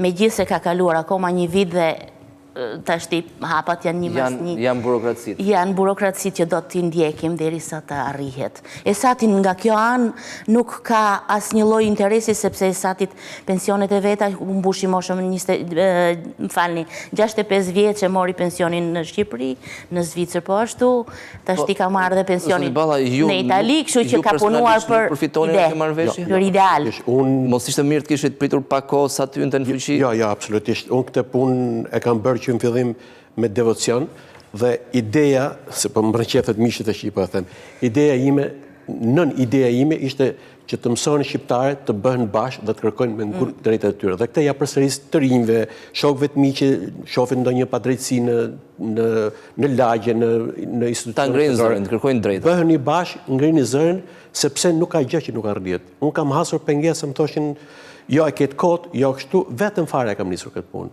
Shumë shqiptarë është ajo që thotë Konica, e keqe shqiptarë, janë vetë shqiptarët, më kanë sulmuar padrejtësisht, kanë shpifur, unë kam mes përpara i bindur që këtë gjë do ta bëja dhe kam pas fatin e mirë që kam gjetë dhe shumë njerëz mirë. I kam kërkuar, po edhe ato më kanë kërkuar dhe bashkë me Gjorgjo, me Drejtanin, jemi një grup i mrekullueshëm që kemi bërë të pamundër. Dhe në fund ja keni dalë, mbeten një ditë ose pak ditë. Ndërkohë, një vjeçari i fundit, pra periudha nga momenti në nënshkrimit marrëveshjes e deri tek finalizimi që jemi thuajse. Ka qenë një periudhë e vështirë, e kam fjalën tek telefonatat, tek komunikimet, tek presioni gjithmonë pozitiv që janë bërë institucioneve italiane, por edhe atyre shqiptare. Tashti ne këtë punë e kemi nisur në 2019. Fillim isha i vetëm, pastaj erdhi Gjorgjo, kryum shoqatën, kanë ardhur dhe shumë njerëz të tjerë që na kanë përkrahur, na kanë ndihmuar, kemi bërë protesta, kemi bërë kështu. Dhe viti i fundit është viti që më tepër është angazhuar Dritani. Dritani ka qenë... Edhe në studio, në Skype, Dritani kemi pasur. Dritani, do të fillimisht, unë, kur krijova grupin, isha i vetëm. Unë jam person po, jo po.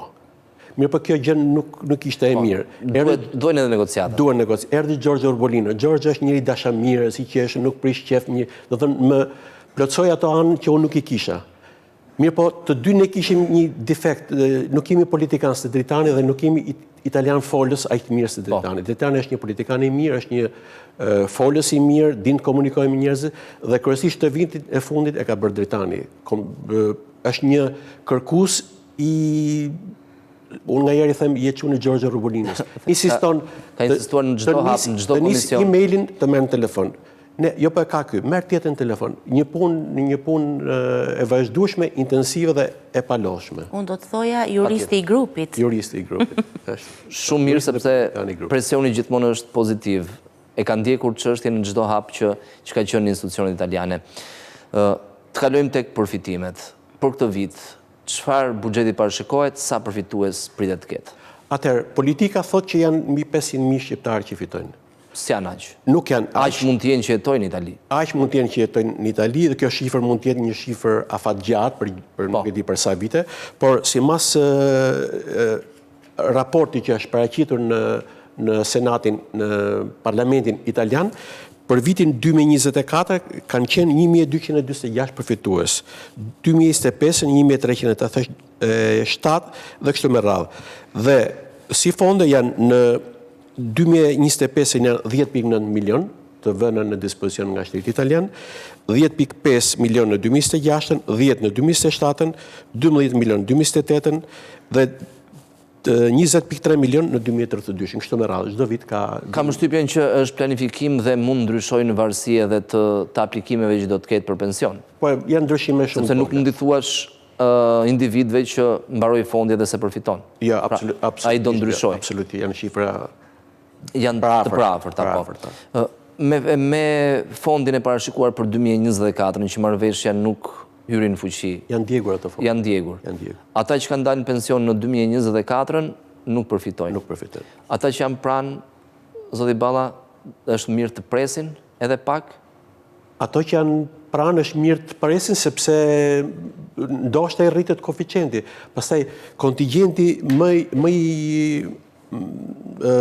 interesuar për këtë janë ato shqiptarë që nuk plotësojnë kushtet. Do të thonë një shqiptar që ka 14 vjet në Shqipëri, në kontribute në Shqipëri, nga 15 që është ligji, dhe ka moshën 65 vjeç, dhe një shqiptar që ka 19 vjet kontribute në Itali nga 20 që është ligji. Ky është kontingjenti më i madh që mund të përfitojë. Në qoftë se akordi nuk bëhesh, këto nuk merrin pension as në Shqipëri, as në Itali. Akordi është i jep të drejtën që ato para që deri dje humbnin, i merr të shteti, sot bashkon dhe i merr qytetari. Mund t'i marrin ku dëshirojnë, qoftë në Itali, qoftë në Shqipëri. Nuk ka bashkim, se është edhe një keq kuptim tek njerëzit. Shumë njerëz mendojnë që do t'i bashkohet, do marrin një pension të vetëm. Jo, do të marrin 2 pensione. Unë për shembull, për thjesht bashkohen vitet. Bashkohen vitet e punës. Unë për shembull që marr 3 pensione, një në Shqipëri, një në Itali, një në Zvicër, i kam pensionet vogla, po i marr sipas kontributit që kam bërë. Në secilin vend. Në secilin vend. Shqipëri 21 vite pune, në Itali 13 vite pune, dhe në Zvicër 11 vite pune. Po me qenë se Zvicra me Italin kishte këtë akord që presim në të bëhet sot, mu njohën në Itali 24 vite pune, por pensionin e marë për 13 vite kontributi që kam në Itali. Ndryshe mos ishe akordi, nuk do merë pension. Nuk do merje ato vite. Ndërkohë, Zonja Balla, ka qënë kjo periudhë, edhe nga jo që ju shikoni në përditshmërinë tuaj, qoftë në Zvicër, qoftë në Itali, ka shumë shqiptarë që mund të digjen pikërisht se mund të kemë punuar në të zezë. Kjo është pa dyshim që kush ka punuar në të zezë, ne nuk duhet të as ta themi që ka punuar në të zezë, sepse është një gjë e paligjshme. Është edhe shkelje. Është e paligjshme. Jo mund të pretendosh. Asnjë nuk mund të pretendoj për këtë gjë. Është kategorikisht e paligjshme puna në të zezë, në të gjitha vendet besoj, këtu në Shqipëri dhe në Itali pa dyshim. Gjithashtu e paligjshme është në çdo vend. Asnjë nuk mund të pretendoj për një punë që nuk ka derdhur kontribute, sepse në fund fare është ekonomi. Ke dhënë kontribut, do marrësh kontribut. Është edhe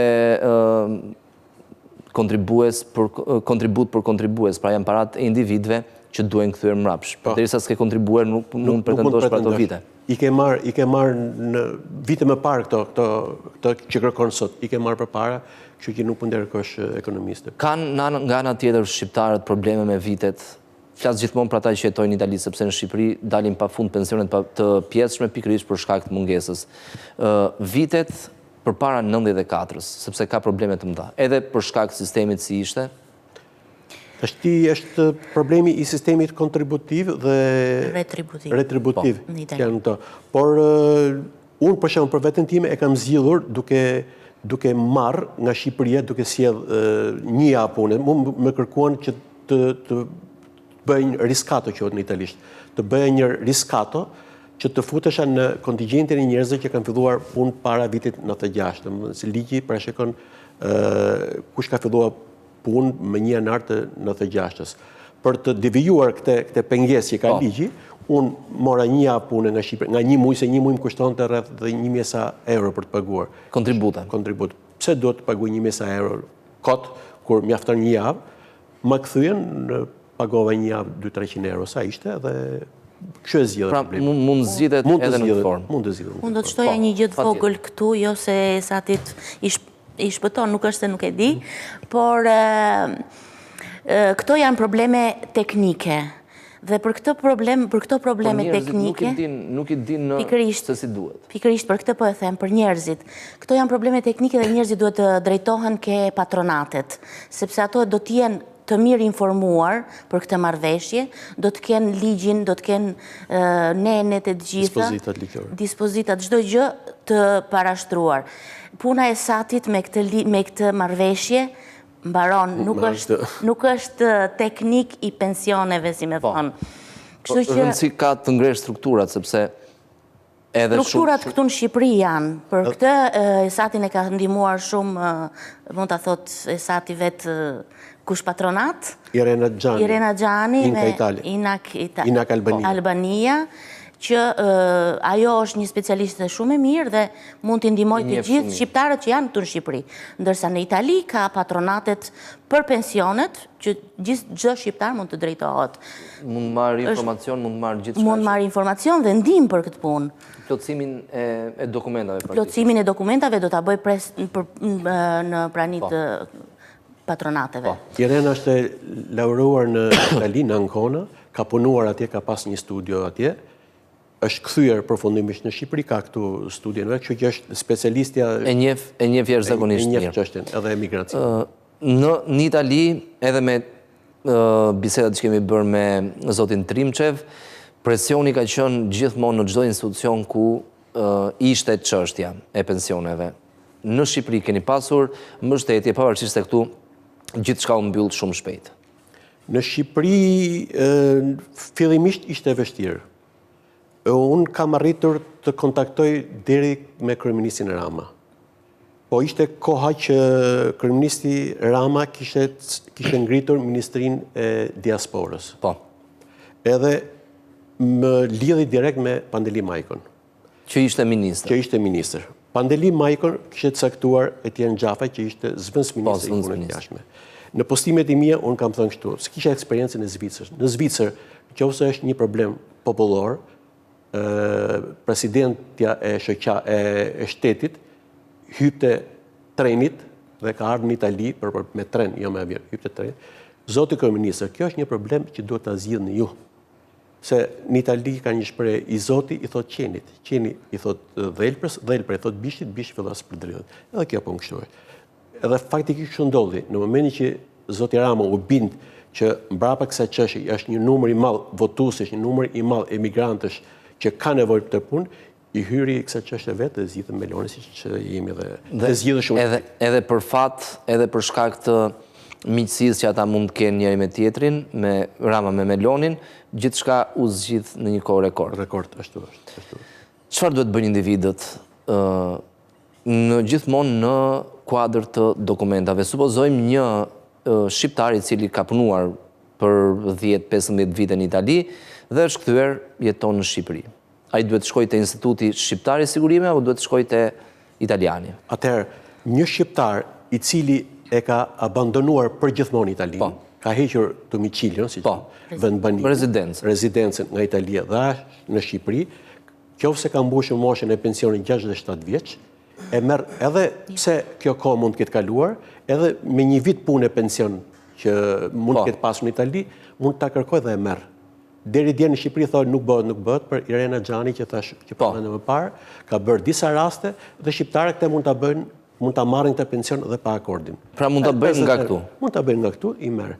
Kurse me bërën e akordit janë këtu, mund të shkojnë në patronatet shqiptare, në ISSH, mund të bëjnë kërkesën edhe lidhen direkt me INPS. Po në rastet kur për arsye të ndryshme nuk e kanë deklaruar heqjen e rezidencës nga Italia. Nëse nuk e kanë deklaruar dhe e mirë është të mos e heqin rezidencën, se nuk ka arsye se ka përfitime nga ana shëndetësore, ka shumë avantazhe tjera, atëherë mund ta bëjnë dhe këtu dhe atje, nuk ka asnjë problemi. Pra është prapë thjesht. Prapë thjesht, nuk asnjë problemi nuk ka. Ku të duan. Edhe unë që jam me banim në Itali, mund të vi këtu, me qenë se kam Irene në shoqë, bëj kërkesë. Edhe bën aplikimin nga këtu. S'ka problem. E bën kërkesën këtu, por është vlefshme edhe për Italinë. Patjetër. Për këtë arsye është marrëveshja dypalshe. Ndërkohë, marrëveshja do të kryhet me shumë mundësi në fuqi në datën 1 maj. Sfida e radhës? Për këtë nuk kemi menduar akoma, sepse pensionet mbaruan. Pensionet, sfida e radhës e shoqatës. Sepse pensionet finalizohen shumë shpejt. Pyetje e bukur. Atëherë, ideja ime në jetë është që rinia është ajo që do ta marrin dorë dhe unë kam qenë gati disa herë që grupin t'i adresoj më të rive se kanë më shumë energji, kanë më shumë forcë, më shumë vullnet etj. Por drejtimin e grupit, jo shoqatës, drejtimin e grupit e kam mbajtur vetë. E kam mbajtur vetë sepse që ditën unë them më ka ardhur paket nga Zoti. Që ditën që kjo paket më erdhi, kisha bindjen që do ta bëj punën e pensionit dhe do ta mbyll grupin. Dhe dua që diaspora 19 të mbahet mend se i lojtari i mirë që punoi si Messi. Messi merr nuk e di sa milion, por ne punojmë, ne jemi njerëz vullnetar. Bëm një punë të shkëlqyeshme dhe duhet të mbahet mend shoqata vetëm për këtë punë. Prandaj vetëm për pensione. Prandaj e ka mbajtur vetë në dorë grupit do të mbyllet. Mund të ketë një sfidë tjetër për shembull? Sfida tjera, rinia e ka rrugët e hapura. Apo hapet një grup i ri. Hapi një grup tjetër, unë jam i gatshëm të ndihmoj me eksperiencën time, me punën time, me dijenit e mia, me këtë që kam unë, por diaspora 19 përfundon misionin e vetë. Përfundon me hyrjen në fuqi të marrëveshjes në datën 1 maj pagash. Mund të rridhe pak kohë nëse dikush kanë nevojë për ndonjë eksperiencë, për to teknikët që kemi ne që vullnetarë që na ndihmojnë, mund të rridhe pak kohë në ndim, por do të mbyllet si grup, nuk do të merret me asnjë gjë tjetër. Dhe vështirësia e grupit ka qenë kjo, që ne jemi në grup, nuk kemi lejuar as shakara, as festa, as gjë, vetëm pension. Vetëm punë. Ishte një grup i vështirë, njerëzit nuk vinin, shqiptarët shkonin bënin festa me njëri tjetër, ke grupi jo nuk vinin. Nuk vinin se s'kishin besim, nuk vinin se nuk gjeshin divertiment, nuk gjeshin arsye për të ashtu. U bindën më vonë që ky është grup serios, që ky është grup që punon për shqiptarët, për ne, gjetën vetën dhe na përkrahën dhe ja ku bëm një kolektiv shumë i bukur dhe për të pasur zili. Mbase kjo mund të jetë një arsye për të mos ta mbyllur. Edhe ju jeni dakord? Unë nuk jam dakord me këtë, por i takon administratorit grupit të vendosë. A i merë vendimet. Ju falenderoj që ishit në studio dhe shumë suksese në projekte tjera, sepse me pensionet e mbyllët. Faleminderit shumë, po projekti im është pleqëria. Edhe kjo është një zgjedhje shumë e mirë. Shumë faleminderit për hapësirën që na keni krijuar gjithmonë, për mundësi që keni krijuar dhe shërbimi që bëni qytetarëve shqiptarë në këtë çështje. Është detyra jonë të informojmë. Faleminderit. Faleminderit si juve. Ndërkohë ne do të vijmë tani me tjera informacione, do diskutojmë në lidhje me cilësinë e plazheve. Ndjekim kronikën dhe rikthehemi më njëherë në studio. Mjetet green po vijojnë të rrisin bindshëm dominancën e tyre në shekullimin rrugor në Shqipëri. Sipas Drejtorisë së Përgjithshme të Transportit Rrugor, gjatë periudhës janar-shkur 2025 janë regjistruar 683 mjete all elektrik, me një rritje për 46% krahasuar me të njëjtën periudhë të një viti më parë. Po kështu, 38% e mjeteve me 0 kilometra të regjistruara për herë të parë janë elektrike. Ndërkohë, flota e mjeteve elektrike ka arritur në 7.061 në shkurt të 2025-s, pra 11% më shumë krahasuar me vitin 2024. Nga ana tjetër, tendenca pozitive vijon edhe për mjetet elektrike hibride, ku 77% e autoveturave me 0 kilometra të regjistruara për herë të parë janë elektrike hibride, me një rritje për 37.5% krahasuar me të njëjtën periudhë të një viti më parë.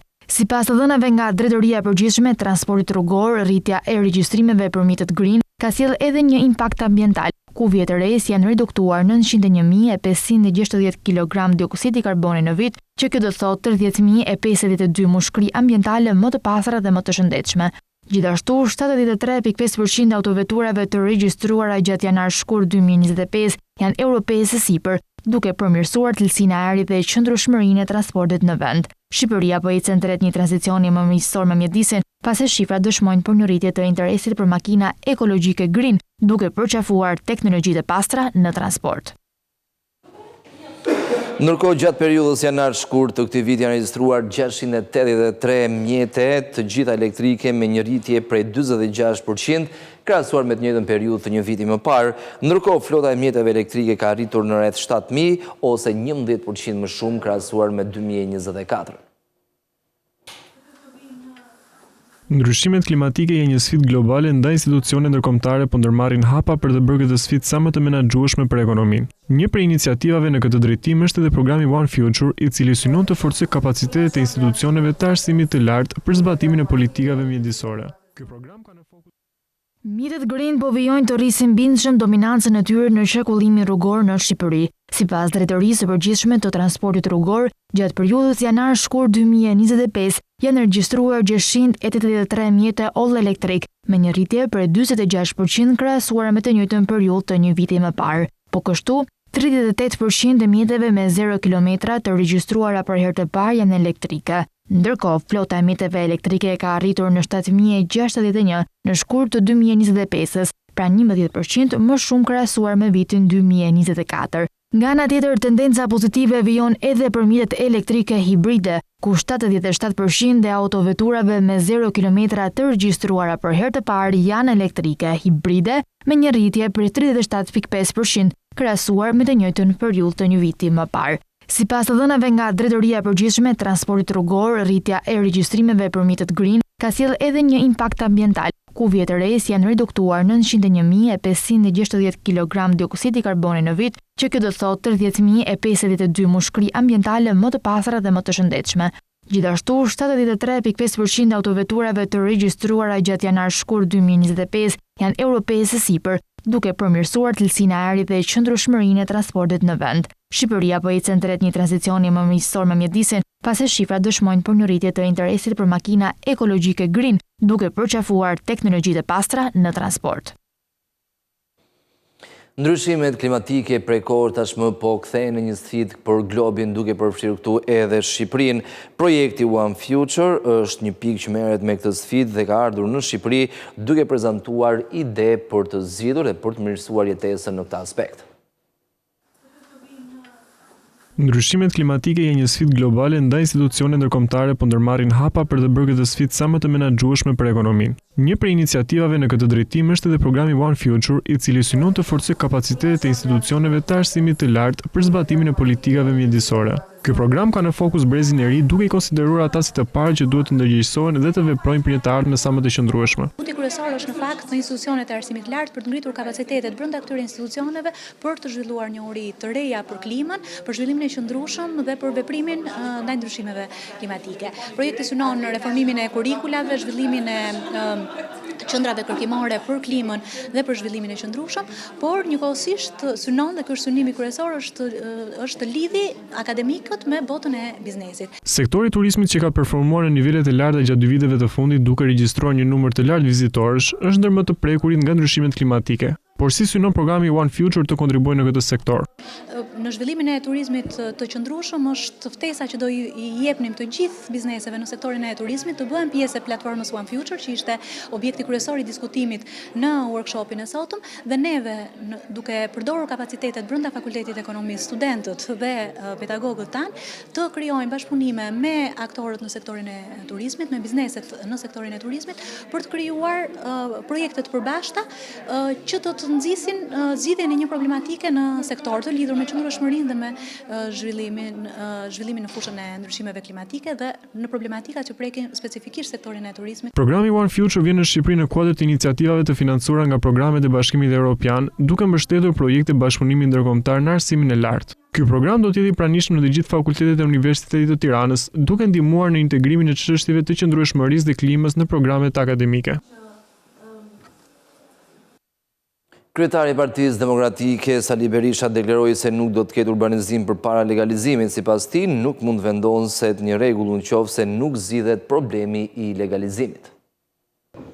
Gjatë një takimi me kandidat për deputet dhe simpatizant të Partisë Demokratike, kreu i kësaj force politike, Sali Berisha, bashkëbisedoi rreth problemeve të shpronësimit dhe legalizimit të ndërtimeve pa leje. Ai deklaroi se nuk do të ketë urbanizim përpara legalizimit. E kam shprehur dhe në takime tjera, legalizimi të gjithë ata që kanë marrë dokumentat me të cilat kjo qeveria mban peng dokumentin përfundimtar kadastral të legalizimit, ato do jetë dokumentat përfundimtare dhe legalizimi do shpallet me ato dokumenta pa asnjë akt, pa asnjë pagesë. Së dyti, garantoj pronarët e tokës së zënë se ata do shpërblehen me vlerë tregu, jo me vlerë tjetër, veçse me vlerë tregu nga qeveria.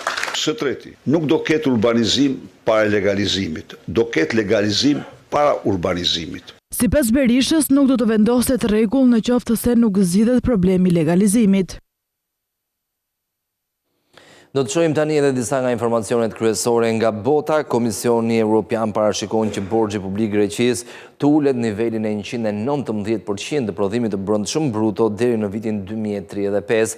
Megjithatë, rreziqe shtesë mund të lindin nga garancitë shtetërore dhe kreditet që janë në sektorin bankar.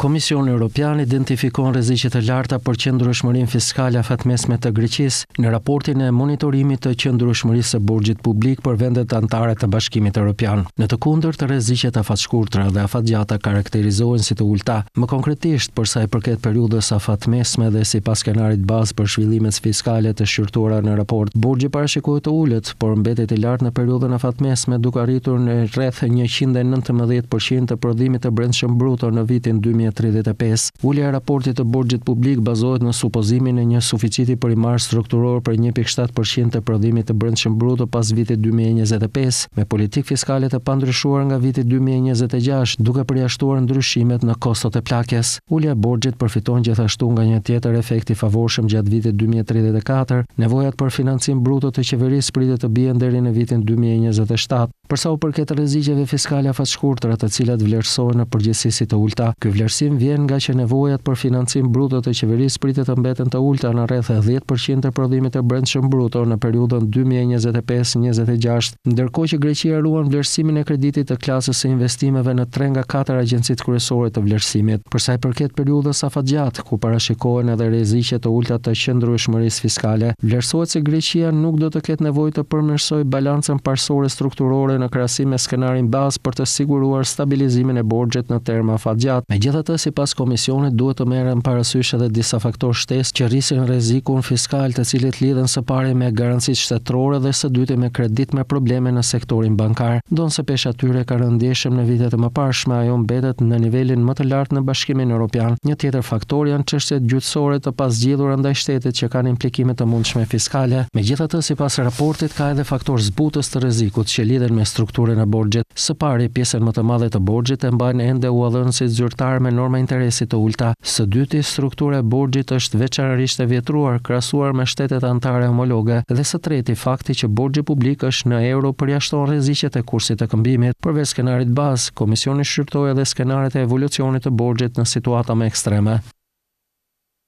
Deri në mes të muajit prill, Bashkimi Evropian nuk do të aplikojë tarifa për mallrat amerikane. BEA i shtyu kundërmasa ndaj kërcënimeve të Trump për tarifa deri në 200% për mallrat që importohen nga Unioni. Bashkimi Evropian ka shtyr kundër masat e para kundër Shteteve të Bashkuara mbi tarifat e metaleve të presidentit Donald Trump deri në mes të prillit, duke e lejuar atë të rimendojë se cilat mallra amerikane të godas dhe duke ofruar javë shtesë për negociata. Komisioni Evropian kishte propozuar rivendosjen e tarifave të vitit 2018 mbi 4.5 miliard euro, 4.9 miliard dollar të produktave amerikane më 1 prill, e ndjekur nga goditja e 18 miliard eurove të tjera të mallrave amerikane më 13 prill. Tani po shqyrtojmë të përafrojmë kohën e dy grupeve të kundërmasave të Bashkimit Evropian në mënyrë që të mund të konsultohemi me vendet anëtare në të dyja listat njëkohësisht, dhe kjo do të na jepte gjithashtu kohë shtesë për negociata me partnerët tanë amerikan, tha komisioneri evropian i tregtisë Maroš Šefčovič në një seancë dëgjimore në Parlamentin Evropian të njëjtën. Komisioni më pas konfirmoi se të gjitha kundërmasat e BE-s do të hynin në fuqi në mes të prillit. Trump kërcënoi se do të vendoste një tarif 200% për të gjitha verërat dhe produktet e tjera alkolike që vijnë nga Bashkimi Evropian. Nëse bloku vazhdon me këtë, administrata Trump po planifikon gjithashtu tarifa reciproke më 2 prill për të ribalancuar sistemin tregtar global. Šefčovič tregoi sa i kishte bërë përparim të kufizuar me homologët amerikan në bisedimet e deritanishme, si për propozimin e tij për të diskutuar mbi uljen e tarifave të importit për mallrat industriale. Ndërkohë do të vjojmë tani me tjera informacione. Një studim i fundit ka analizuar dhënat e pagave minimale në vendet evropiane, duke nxjerrë në pa diferencat mes tyre. Rumania ishte shteti me rritjen më të madhe gjatë dekadës fundit, ndërsa vendet perëndimore regjistruan rezultate më të ulta.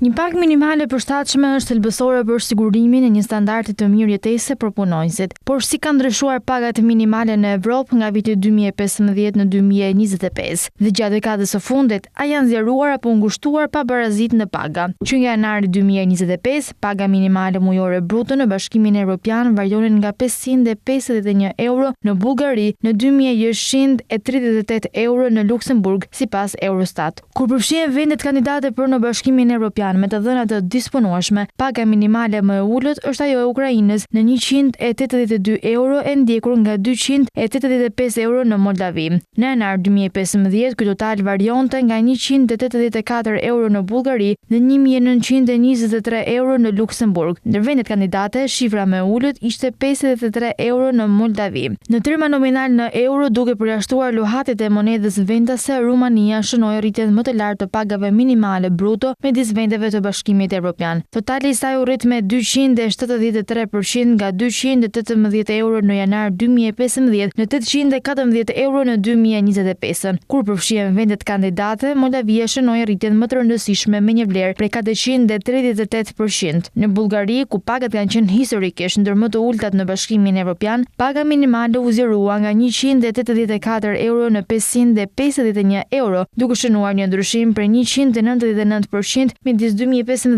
dhe 2025. Franca pati ndryshimin më të vogël me pagat minimale që u rritën me vetëm 24% nga 1458 euro në 1802 euro gjatë së njëjtës periudhë. Në Gjermani, paga minimale u shtua me 717 euro, që përkthehet në një rritje prej 50%. Në Holland ndryshoi nga 1502 euro në 2193 euro, duke reflektuar një zgjerim prej 46%. Evropa lindore dhe ju lindore përjetuan zgjerimin më të shpejtë të pagave, duke ndihmuar në ngushtimin e ndekut në Evropën perëndimore. Shtetet baltike shënuan gjithashtu rritje të fortë, ndërsa Evropa perëndimore pati ndryshime më të vogla, duke reflektuar ekonomi më të qëndrueshme dhe nivele tashmë të larta pagash. Nëse shohim rritjen mesatare vjetore, Rumania renditet e para midis vendeve të Bashkimit Evropian me 14.1%, ndërsa midis shteteve kandidateve për në Bashkimin Evropian, Moldavia reflektoi ndryshimin më të madh me 18.4%. Franca kishte rritjen më të ulët me vetëm 2.1%. Normat mbeten gjithashtu nën 5% në Irlandë, Gjermani, Holland, Belgjik dhe Greqi. Që nga janari 2025, pagat minimale të rregulluara për standardet e fuqisë blerëse varionin nga 878 euro në Estoni në 1992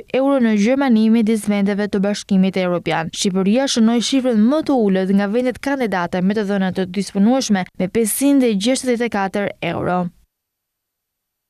Ndërkohë, Bashkimi Evropian ka prezantuar një plan veprimi për të kufizuar importet e metaleve.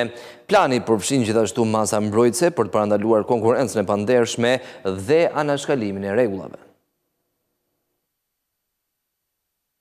Komisioni Evropian prezantoi një plan veprimi për industrinë e çelikut dhe metaleve. Në një sektor të karakterizuar nga konkurrenca e fortë ndërkombëtare, ekzekutivi evropian planifikon të shtrëngojë kuotat e importit duke synuar reduktimin me 15%. Për disa vite, kapacitetet e tepërta globale, veçanërisht në Azi, kanë goditur rënd porositë e fabrikave tona, tha zëvendës presidenti i Komisionit Stefan Sejourn, ndërsa prezantoi një plan veprimi për industritë e çelikut dhe metaleve, duke shtuar: "Ky është prioriteti numër 1. Ne duhet të mbrojmë fabrikat tona të çelikut nga konkurrenca e huaj e pandershme, ngado që mund të vijë që kur amerikanët vendosen një tarifë prej 25% për të gjitha importet e çelikut dhe aluminit në Shtetet e Bashkuara të Amerikës, Bashkimi Evropian ka qenë i shqetësuar se do të shohë më shumë kapacitete të tepërta globale të çelikut që vërshojnë në tregun e tij. Në vitin 2018, gjatë një mosmarrëveshje tregtare me administratën e parë Trump, Bashkimi Evropian prezantoi një masë mbrojtëse për të kufizuar importet e çelikut, që atëherë kjo është rinovuar disa herë.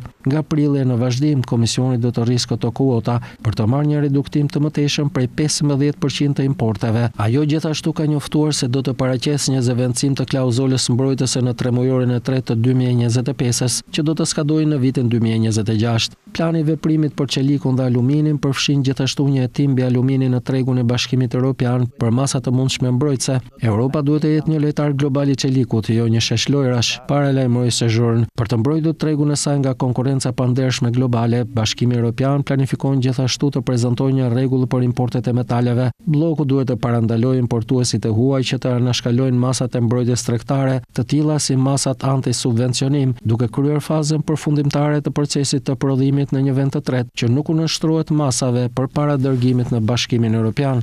Sipas rregullit të ri, Komisioni do të jetë në gjendje të veprojë kundër vendit ku metali është shkrirë fillimisht për të eliminuar mundësinë e ndryshimit të origjinës së produktit metalik, duke kryer transformim minimal. Rezerva federale në Shtetet e Bashkuara të Amerikës ka mbajtur pa ndryshuar normën bazë të interesit, por ka sinjalizuar 2 ulje për gjatë vitit 2025. Gjithashtu, Jerome Powell në konferencën për mediat tha se tarifat që do të vendosen nga shtëpia e bardhë do të ngadalsojnë ekonominë më të madhe në botë. Rezerva Federale mbajti të qëndrueshme normat e interesit për takimin e dytë të radhës, si dhe një parashikim paraprak për 2 ulje të normave gjatë këtij viti. Ajo që ndryshoi Banka Qendrore megjithatë ishte këndvështrimi i saj për inflacionin dhe rritjen ekonomike, mes pasigurive që rrjedhin nga planet e presidentit Trump për një plan agresiv të tarifave të reja përveç atyre të vendosura tashmë ndaj Kinës, Kanadas dhe Meksikës. Zyrtarët e Fed parashikojnë që inflacioni të qëndrojë më i lartë këtë vit nga sa ishte vlerësuar më parë dhe rritja ekonomike të jetë më e ulët. Përpiluesit e politikave parashikojnë që inflacioni matur nga shpenzimet personale të konsumit do të arrijë në 2.8% në fund të vitit 2025 nga 2.5% që ishte parashikuar më parë. Ekonomia amerikane parashikohet të rritet me një ritëm vjetor për 1.7% në vend të 2.1%. Shkalla e papunësisë shihet të rritet në 4.4% nga 4.3% që ishte më parë. Ka kaq shumë gjëra që ne nuk i dim, tha kryetari i Fed Jerome Powell në një konferencë për mediat, dhe pasiguria është jashtëzakonisht e lartë. Por ajo që dihet për tarifat është se ato prirën të ulin rritjen dhe prirën të rrisin inflacionin. Ai pranoi se pikpamja e re e Fed për inflacionin këtë vit shkaktohet kryesisht nga tarifat, por sipas tij, efekti inflacionist i tarifave do të jetë kalimtar, ndërsa përparimi në uljen e inflacionit në objektivin e Fed ndoshta është vonuar për momentin. Powell vuri në dukje se zyrtarët e shohin qëllimin ende të arritshëm në vitin 2027. Rezerva Federale ka mbajtur tashmë të qëndrueshme kostot e huamarrjes për 2 takime radhëzi, duke ruajtur normën bazë të interesit në interval 4.25 deri në 4.5%. Pauza vjen pas 3 uljeve të njëpasnjëshme të normave në fund të 2024-s. Banka Qendrore njoftoi gjithashtu se do të fillojë të ngadalsojë ritmin e tërheqjes së thesarit nga bilanci i saj duke filluar nga prilli, duke reduktuar sësinë e thesarit të lejuar të rrjedhë nga 25 miliard dollar në 5 miliard dollar. Fed megjithatë do të ruajë ritmin e tërheqjes së letrave me vlerë të mbështetura nga hipotekat me 35 miliard dollar në muaj. Pas vendimit të Bankës Qendrore për të mos ndryshuar normat, presidenti Donald Trump tha se do të ishte më mirë që Rezerva Federale t'i ulte ato, ndërsa tarifat e Shteteve të Bashkuara fillojnë të hyjnë në ekonomi. Politikat fillestare të administratës Trump duke përfshirë tarifat e gjera të importit, duket se e kanë anuar ekonominë amerikane drejt rritjes më të ngadaltë dhe të paktën përkohësisht drejt inflacionit të lartë, tha më herët kreu i Rezervës Federale Jerome Powell. Ky ishte informacioni përgatitur për ditën e sotme në Skan Live. Jemi fokusuar tek aplikimi i bankave të nivelit 2 në vendin ton për të bërë pjesë e SEPA-s, zonës përbashkët europiane të pagesave në euro. Duke nisur nga muaji prill, të gjitha bankat do të aplikojnë individualisht për të qenë pjesë e këtij sistemi europian të pagesave. Ndërkohë u fokusuam njëkohësisht edhe tek integrimi i shërbimeve digjitale bankare në popullsinë shqiptare dhe gjithmonë më shumë shifrat janë nivele më të larta. Folëm edhe në lidhje me pensionet midis Shqipërisë dhe Italisë. Marrëveshja pritet finalizohet mbase edhe në ditën e sotme, mund publikohet në fletoren zyrtare, nga çka na informoi zoti Balla, president i shoqatës Diaspora 91-19. Ditën e sotme mund publikohet në fletoren zyrtare, por në fuqi do të hyjë sipas marrëveshjes në muajin e dytë, në ditën e parë të muajit dytë që i bie në datën 1 maj.